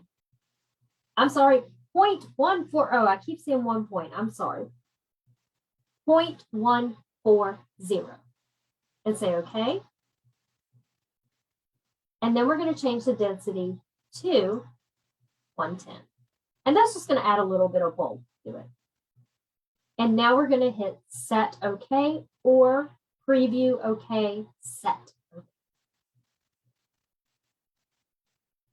Now, again, it's way down below, so we need to move that. So we're going to go to Edit,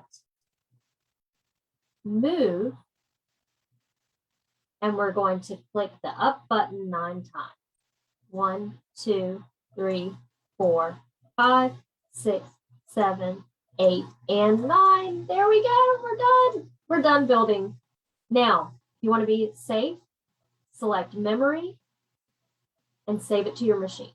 Now, all you have to do at this point is if you want to add a word here or welcome whatever or your last name or welcome Great Pumpkin or whatever, what we're going to do is select the word add. And we're going to use our built-in fonts. So you will see categories may be numbered, category 3, and you can choose any of these fonts right here, whatever you want. I'm gonna do this one. Actually, I liked what I did earlier, so I'm gonna do welcome. Was a pretty, this one right there. And I just started typing welcome. So my W, and then I went to lowercase e, C, C, O, E, perfect. And I'm going to now select the word set. And I can take that word and go to edit and go to the move key and move it straight up above my design. But if I wanted to arch it a little bit, kind of like I did my the little flag, then I can select the T right here. We're in edit, so that little T. And right down at the bottom, you're going to see the words array. So we're going to select array, and I like to use this one right here. It just gives it a little bit of a bevel. Welcome. I can even change the way that looks with these little eyeball looking guys. It looks like an eyeball to me, okay? So I can change this by press and hold it down, and it'll kind of spread it out a little bit more, a little more delicate. And I'm going to say okay. And then all I have to do is hit set. And there we go. It's done, guys. Oh my gosh. Okay. So here's the thing though, when we bring it in, it's not completely centered. So what we want to do is center this, but you don't want to do it from this screen. What you want to do is go to your embroidery screen, because at that point it's not grouped. You can group it and move it and all this, but it's so much easier to do it from your embroidery screen and go into layout and go to move. And once you hit move, the screen will pop up and you want to select this little button in the center. And what it does is it brings it directly into the center. And guess what? It's time to stitch out. Yay! You 43 of you that have hung on with me, you are saints. Y'all have 45. Y'all have done great. All right, so we're almost there. Now all we have to do is grab our hoop. I've got my hoop here. And I'm going to slide it on to my machine. And I'm going to let it stitch out that very first placement line. So remember that first line, these are your placements for all of the chevron appliques. Now, what I can do, I'm not completely centered. I can tell I'm not centered. And I have my drawn lines here. So what I'm going to do that is I am going to come to my screen. And if you have this little button right here, it's a W+, I'm going to tap that and it'll turn on a little crosshair for me. And I am going to go to layout and move, and I can move my little design here. You may have a red beam on yours that helps you center, but mine has a little crosshair on the Solaris. And I'm going to take and I'm going to move that right to the center. I know it's a little hard to see because it's a green crosshair going on purple. So I've got it centered. I'm ready to start stitching out. And we're just going to take this one step at a time. So if you're still hanging out, let's stitch. I'm going to drop my foot and it's going to do that first placement line.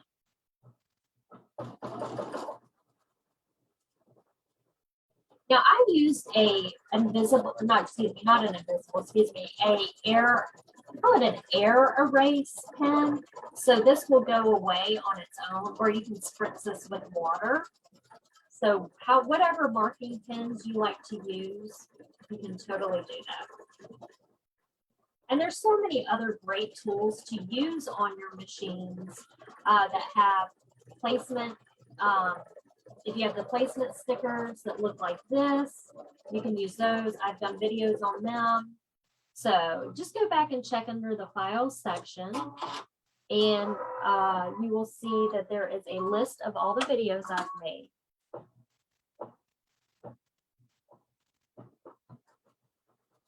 Bye, Judy. Have a great evening.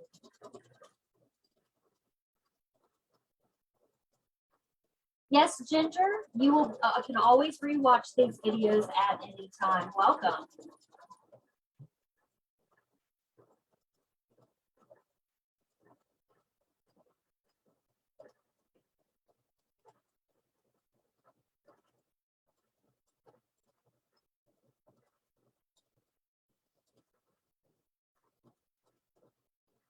Hey, Sheila.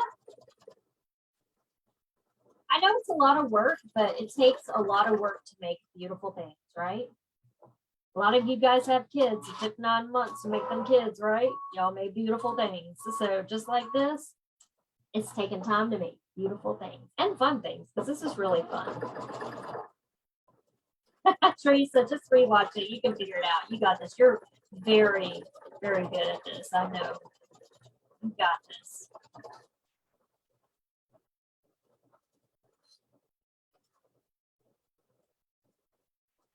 Now, all I'm going to do is stitch out the pumpkin just because of time purposes. But then after we get the pumpkin done, you would then, the words would be next, of course. And then you would remove it from the hoop and then remove the paper.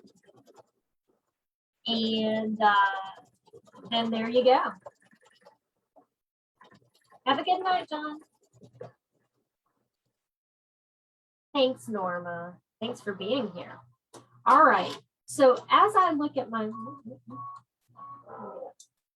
next color is telling me that it wants to do my tack down line of my pumpkin up top here. I'm just going to lay my fabric over it. You can tape it down, but I'm just going to kind of hold it quickly into place very delicately. Watch your fingers.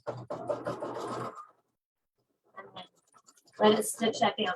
Now I get asked all the time, if I'm doing a single running stitch, why does it go around twice?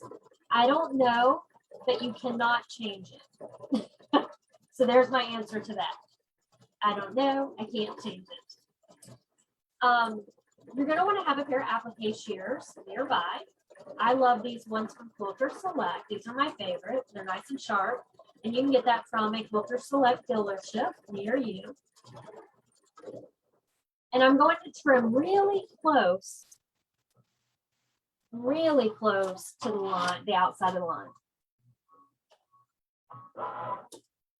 Okay, so I'm going to just trim as close as possible to the lines. I like to get super close. And I can do it pretty fast because I've just been doing this for a long time. So I'm going to just do it really fast without leaving any edges hanging out, because you get pokies that way, and I hate pokies. Oops, sorry, didn't mean to do that. So you're going to see my arms and all kind of stuff in the way here for just a moment.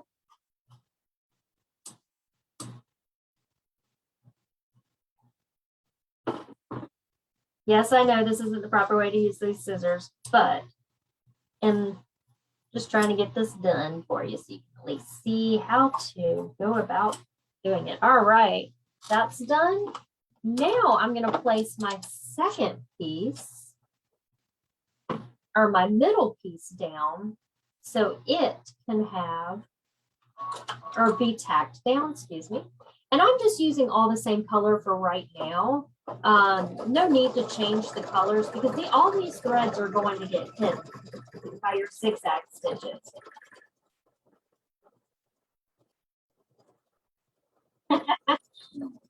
No worries, Nikki. You'll learn. You'll start getting comfortable with it, and rewatching the videos. When you rewatch the video, the good thing is you can stop it and rewind it and go, oh, okay, you know.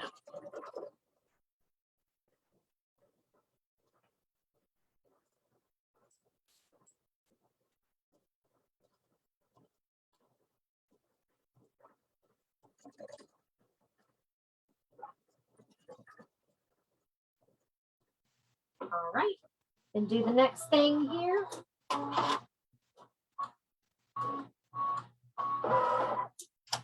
And I'm going to then trim these guys out.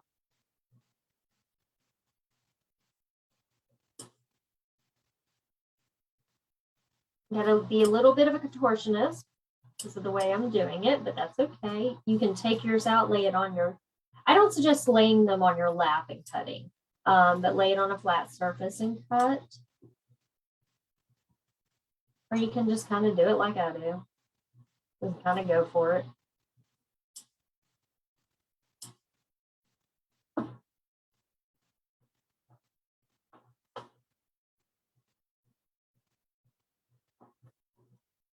Probably why I have beginning a carpal tunnel, because I try to twist myself into completely weird shapes when I'm cutting.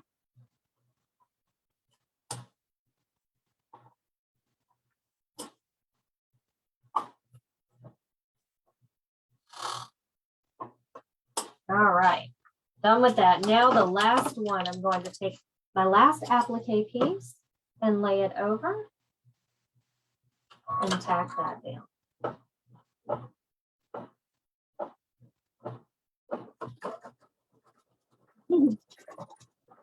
Yeah, it's a lot of fun. Watching till the end. It won't be much longer. You guys have hung out. But look how cute this is. I mean, already it's just so singing cute. I got to toot my own horn on this one. I really think this one came out really adorable.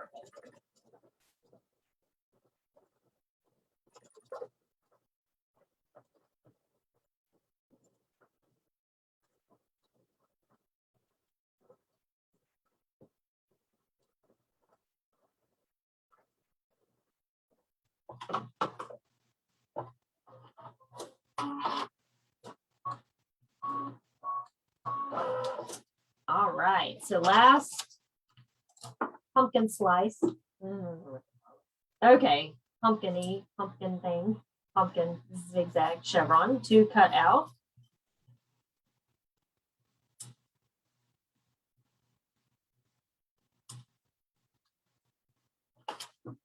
This one may be a little harder because the angles are a little different on this one, so I may have to take it out. Oops, excuse me. Excuse me, camera.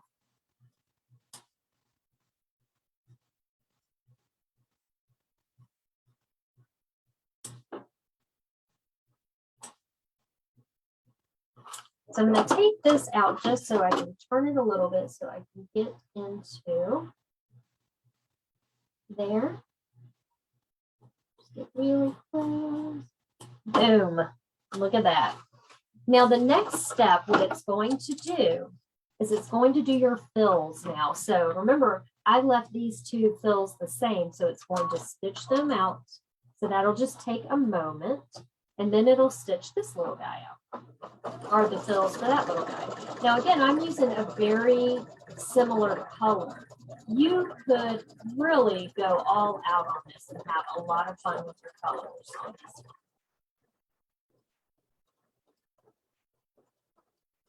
That would be cute, Sheila. Okay. Yes, Janet, give it a try. No, Elena, that's a good question. No, I bought this one. The shirt, I don't own a serger. I'm terrible at making clothes. So, but yes, the Serge Fun Club is so cool with Lori and Sandra. Y'all should check that out. Yeah, I'm terrible seamstress when it comes to that. Yeah, this would be cute. Oh, okay, Margaret.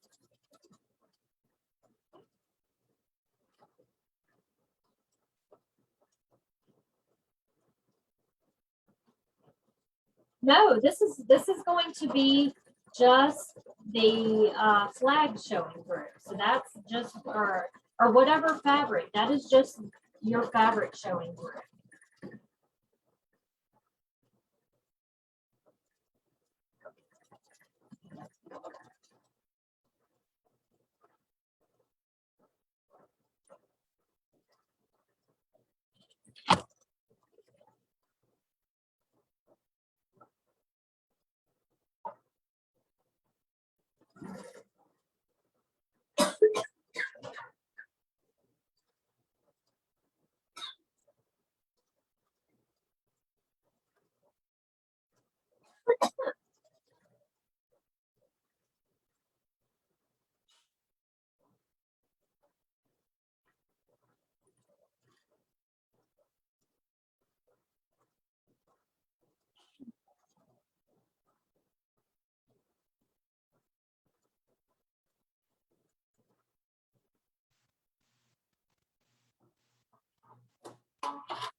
Try to get a better view of that for you.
Excuse my sniffling. I tried to choke myself a minute ago, taking a sip of my drink.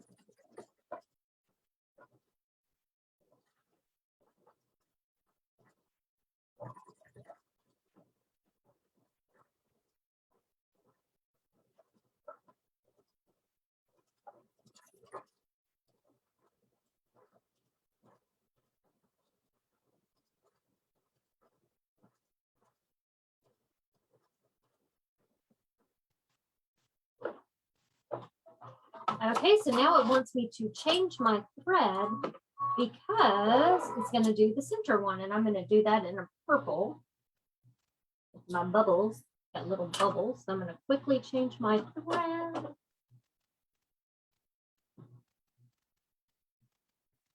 Now, if you noticed, you saw me pull my thread out this way. You never want to take your thread from the top and pull it backwards. You always want to cut it up at the top and pull it out the way of, not through the needle, but the way of the needle. You want to cut it up here and pull it out this way.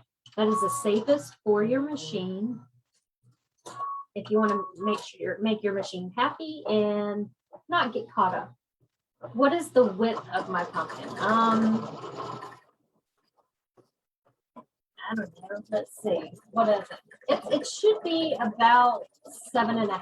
So I think it's about 7.5. Of course, you can make it any size you want.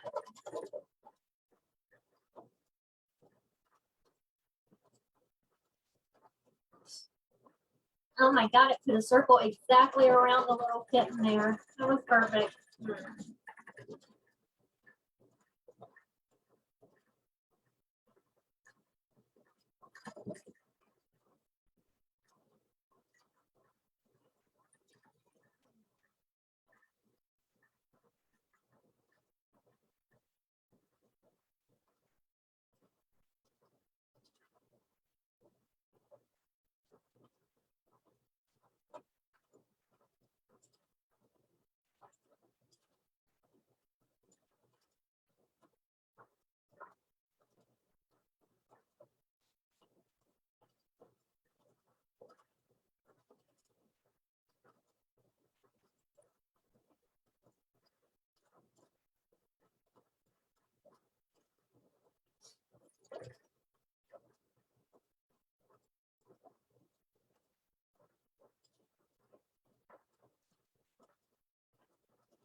Yeah, Kathy. So you have a lot of little springs and things that happen up in the threading area. And when you pull thread out backwards, it has the ability, or the possibility, excuse me, of getting caught in those and pulling the little strings and stuff. So it's just safer and happier, you know, it makes your machine happier if you do it that way.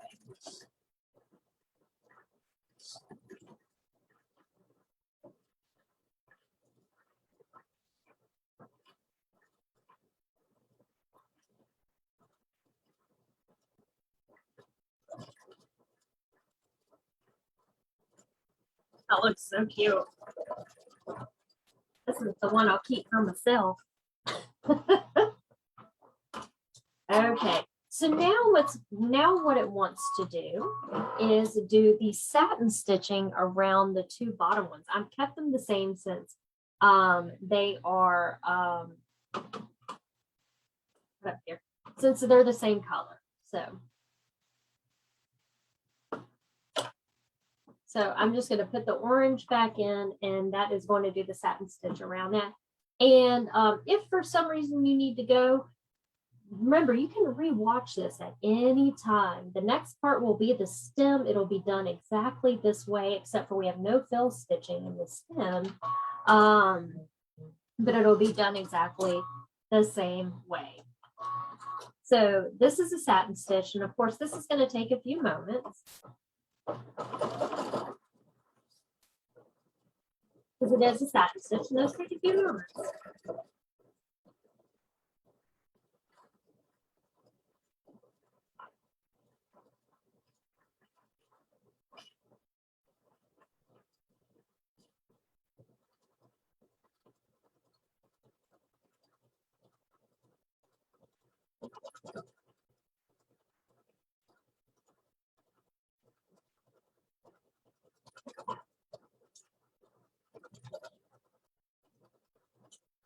So you can see it better.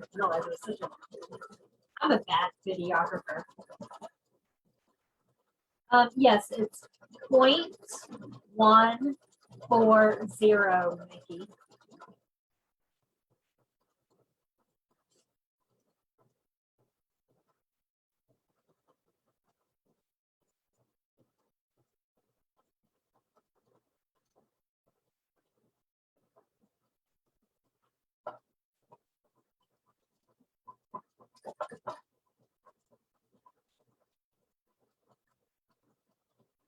Yes, that's it. You got it.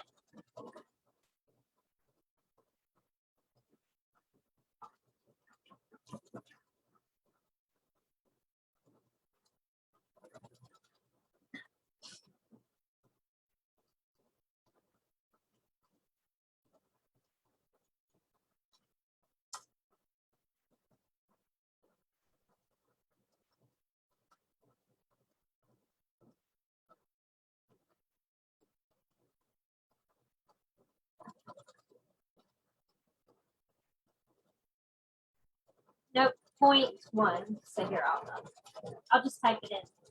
0.140. There we go. I typed it in. And I got a thread breakage. So let me see what happened there. Oh, I see. It got wrapped. It got wrapped around my top thing up here. So I have to gently pull it out that way, which I really hate to do. But let's rethread, and I'm going to back it up a couple stitches. And if you've never done this, I'm going to show you how that is done. So when you get a thread breakage, or you have to change your bobbin in the middle of something, what you want to do is you want to come to your screen, and you're going to look for a button that has a plus minus. After you've gotten rethreaded and everything, you're always going to back up about 20 stitches.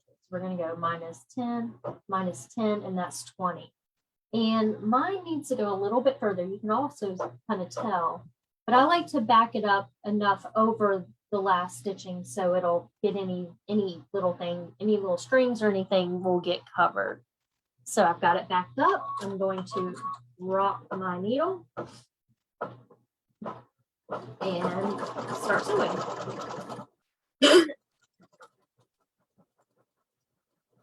And there we go. You can never tell it even happened.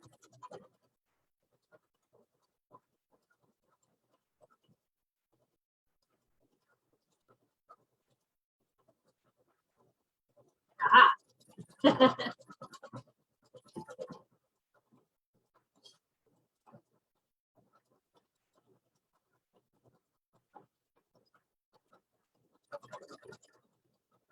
Hi, Margaret. Have a great evening.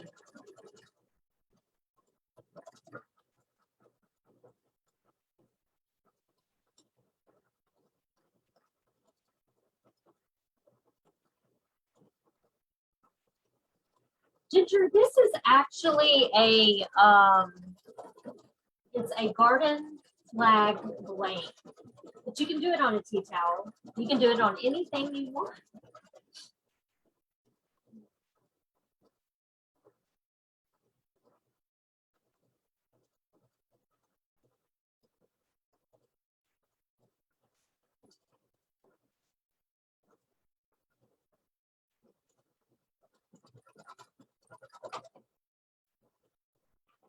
And while that's stitching, I'll switch it back over to show you that. So see, isn't that cute? And you can order those. If you go to Google, you can type in embroidery blanks, garden flag, something like that. They're really fun to work on.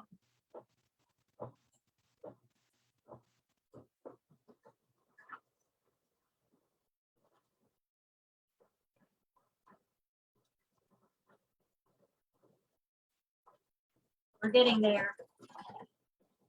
So it's going to do the bottom part with your final satin stitching there.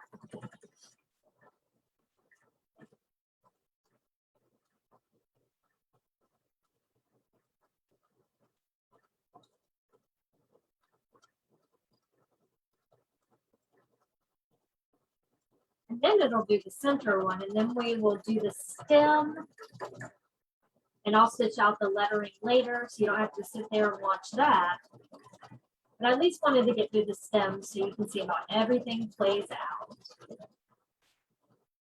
And again, the thread that I am using is the Embellish. Thanks, Ronnie. Have a great one. Embellish matte thread. And I'll type that in. Embellish.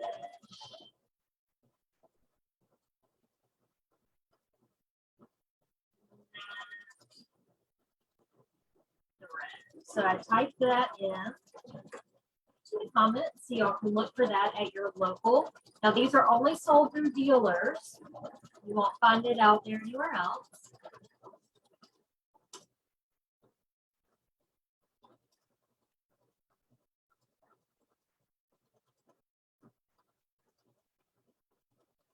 But these would be really cute gifts.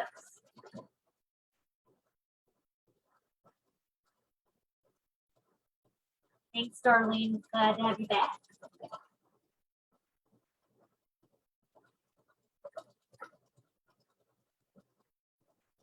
You missed last week. I didn't do one last week. So you didn't miss anything last week. So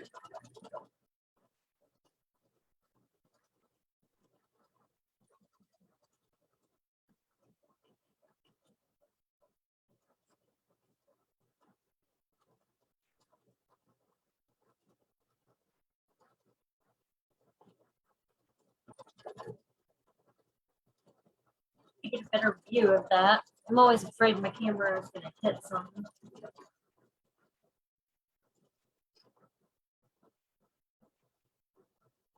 Thanks, Sheila. I have fun. Well, I learned.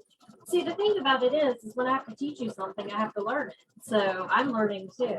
It's a lot of fun. And I love creating. I love creating. I love sharing my knowledge.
All right, so now it's ready for the satin stitching around the center part. Get that out of the way. I'm going to put on my purple thread like that.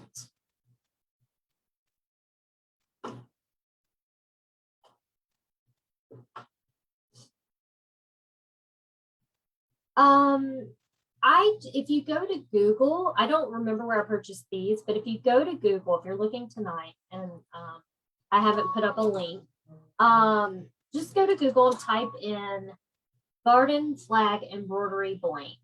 Thanks, Pat.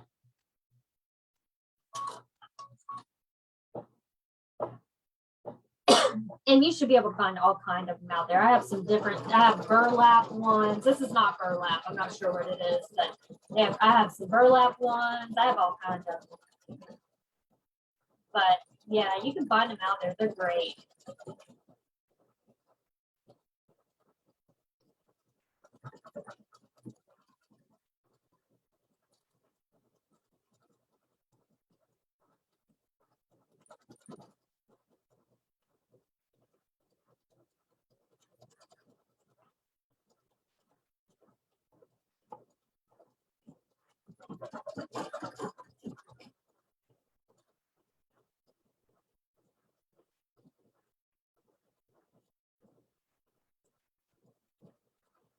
So Mickey, I don't, because, and let me tell you why.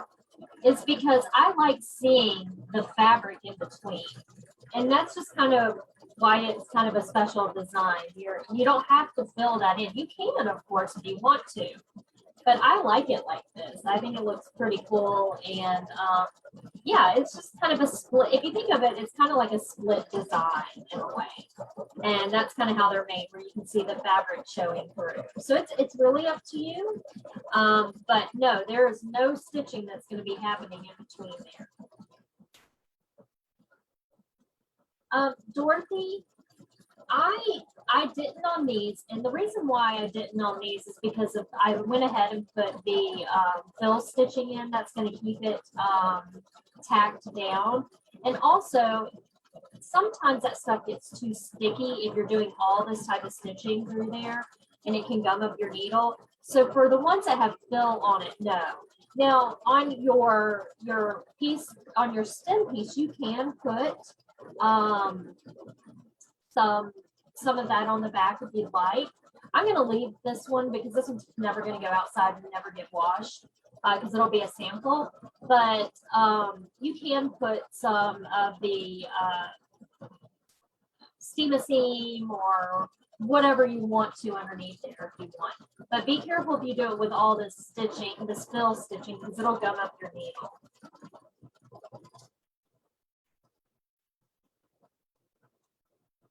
Thanks, Mickey.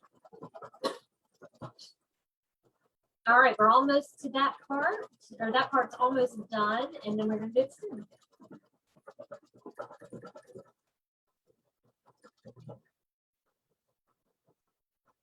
Yeah, you can play with all the different stitches in there to do, you know, this could be all raw edge if you wanted to. You could do candle wicking. You can do whatever you want or along the finishing stitch.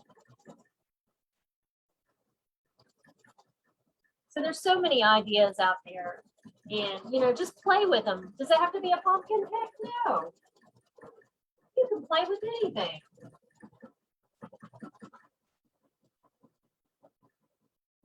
Yeah, yeah. Yeah, so, you know, when I'm designing something with you guys, you know, so I'm always like, just wait, it'll make more sense, you know. It's just the steps that go involved in designing, because most of us never design our own designs, right? We buy them they're already created for us. And you can see what really goes into designing a design.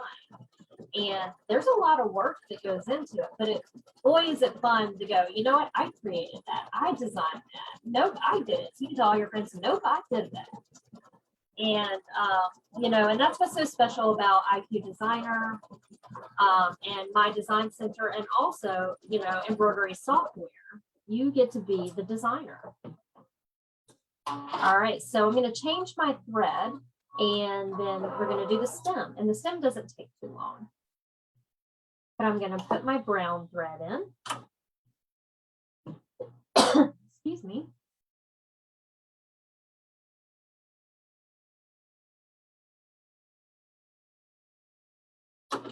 And then we're going to do our stem, and we'll be pretty close to done. And then I will stitch out the lettering a little bit later so y'all can go on about your lives. But I appreciate you spending, I've had 60 something friends tonight hang out with me. I love it. All right, so it's going to do the placement.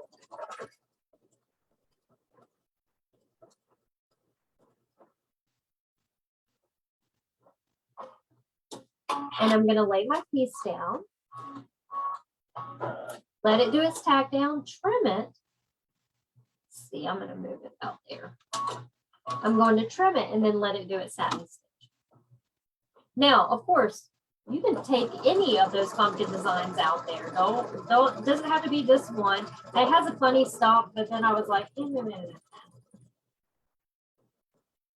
yes, Pat, you're going to use the tearaway stabilizer on the back. Absolutely. And I'm going to trim this. Yeah, I am not one that goes without using stabilizer. Some people, for certain things, they don't use stabilizer for stuff that's really strong. I still will use a stabilizer. It's just the way that I was taught, and I worked in an embroidery business for a while, and I just saw that it worked better with stabilizers under them.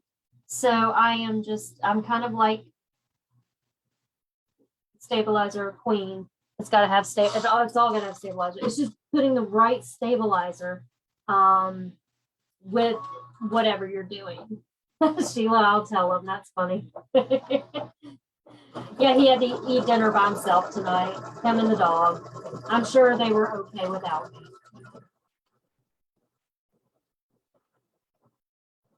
He loved seeing everyone so fearlessly stuff. He kept commenting on them, so he loves to see y'all's work too. So make sure you post what you're working on. I love seeing that.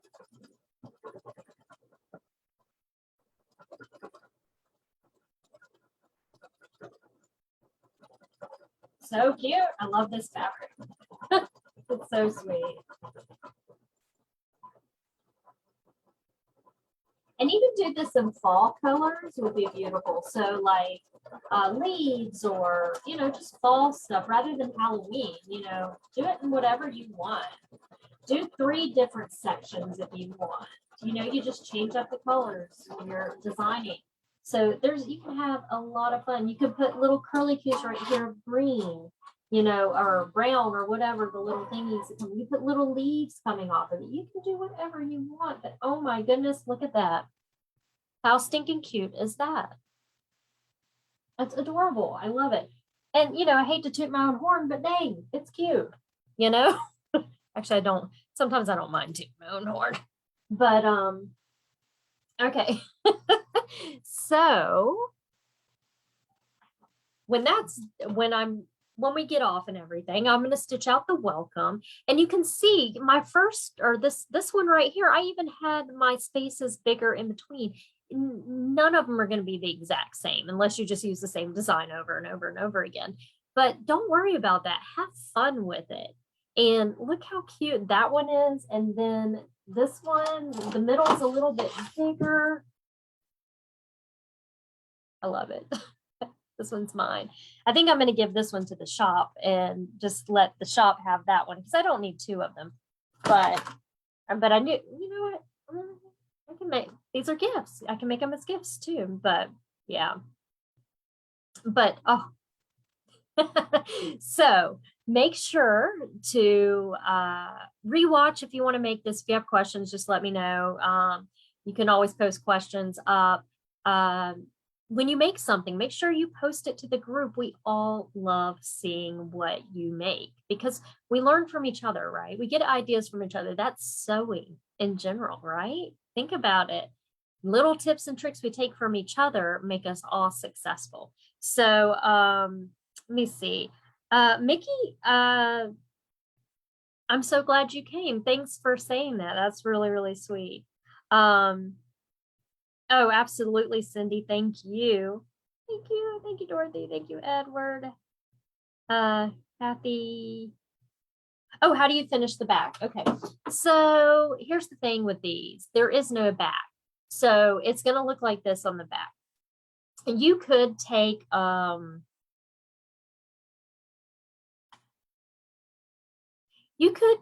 interfacing and just cover it up. And that's just white and you just fuse it on the back if you don't want anyone. Like for me, I'm like, I don't care. But I'm just like that. I'm one of those people. And I'm like, who cares what it looks like on the back? But you're just going to remove the paper stabilizer or the tearaway stabilizer, and it's done. It's done. It's so cute. Good question. But yeah, you can cover it up. I mean, you really could cut a piece of cute fabric and stitch it onto the back, just so that's not showing. You can do whatever you thank you guys. Thanks for hanging out with me for these 20 hours we've been together for the last few hours. I knew it was going to be a long one. Thanks, Mickey. But yeah. Took the words right out of my mouth. Or actually, I took the words right out of your mouth, actually. But I wanted to make sure you have something, so stitch it out, have fun with it, play with it, use different shapes. Think about this for Valentine's Day. You could do a cute heart with some cool shapes intertwined or cut out or applique, or Christmas is coming up. So we'll have to think about something for that. But garden flags really are cute, right? And then of course, if you don't have a garden flag, we all have tea towels, right? So you could do this on a tea towel. You could turn this little thing into a little mini quilt. Y'all know I love making my little mini quilts. They're so quick and so easy. So have fun with it. And thank you all so much for spending the last 2.5 hours with me. I really appreciate you all. Let's see. Oh, I keep seeing things pop up. I want to make sure if there's any questions. Oh, yeah, thanks. Thank you, Kathy. Oh, yeah, Cindy, they do. They do have, some companies do have a double-sided flags where you can embroider on one side. It's like big and open, and then you fold it and you can sew them. I think one may even be Velcro, and you can do a different design on the other side. So that way you have like a double, Halloween, Thanksgiving, or Christmas, New Year's, or something like that. So yeah. Great. All right. Well, thank you guys so much for hanging out with me this Sunday evening. I had a lot of fun. I was really excited to show you guys this because I thought it was just so cute. And if you make anything, post it. If you have any questions, let me know. Those of you who won the contest, I will try to reach out to you. And if not, just send me an email at foreverbvlouise@gmail.com. Couldn't even spell that out. And I hope you guys have a great week, and I'll see you next Sunday. Sunday. Have a good one. And remember to shop local, shop small, and I'll see you next week. Bye, guys.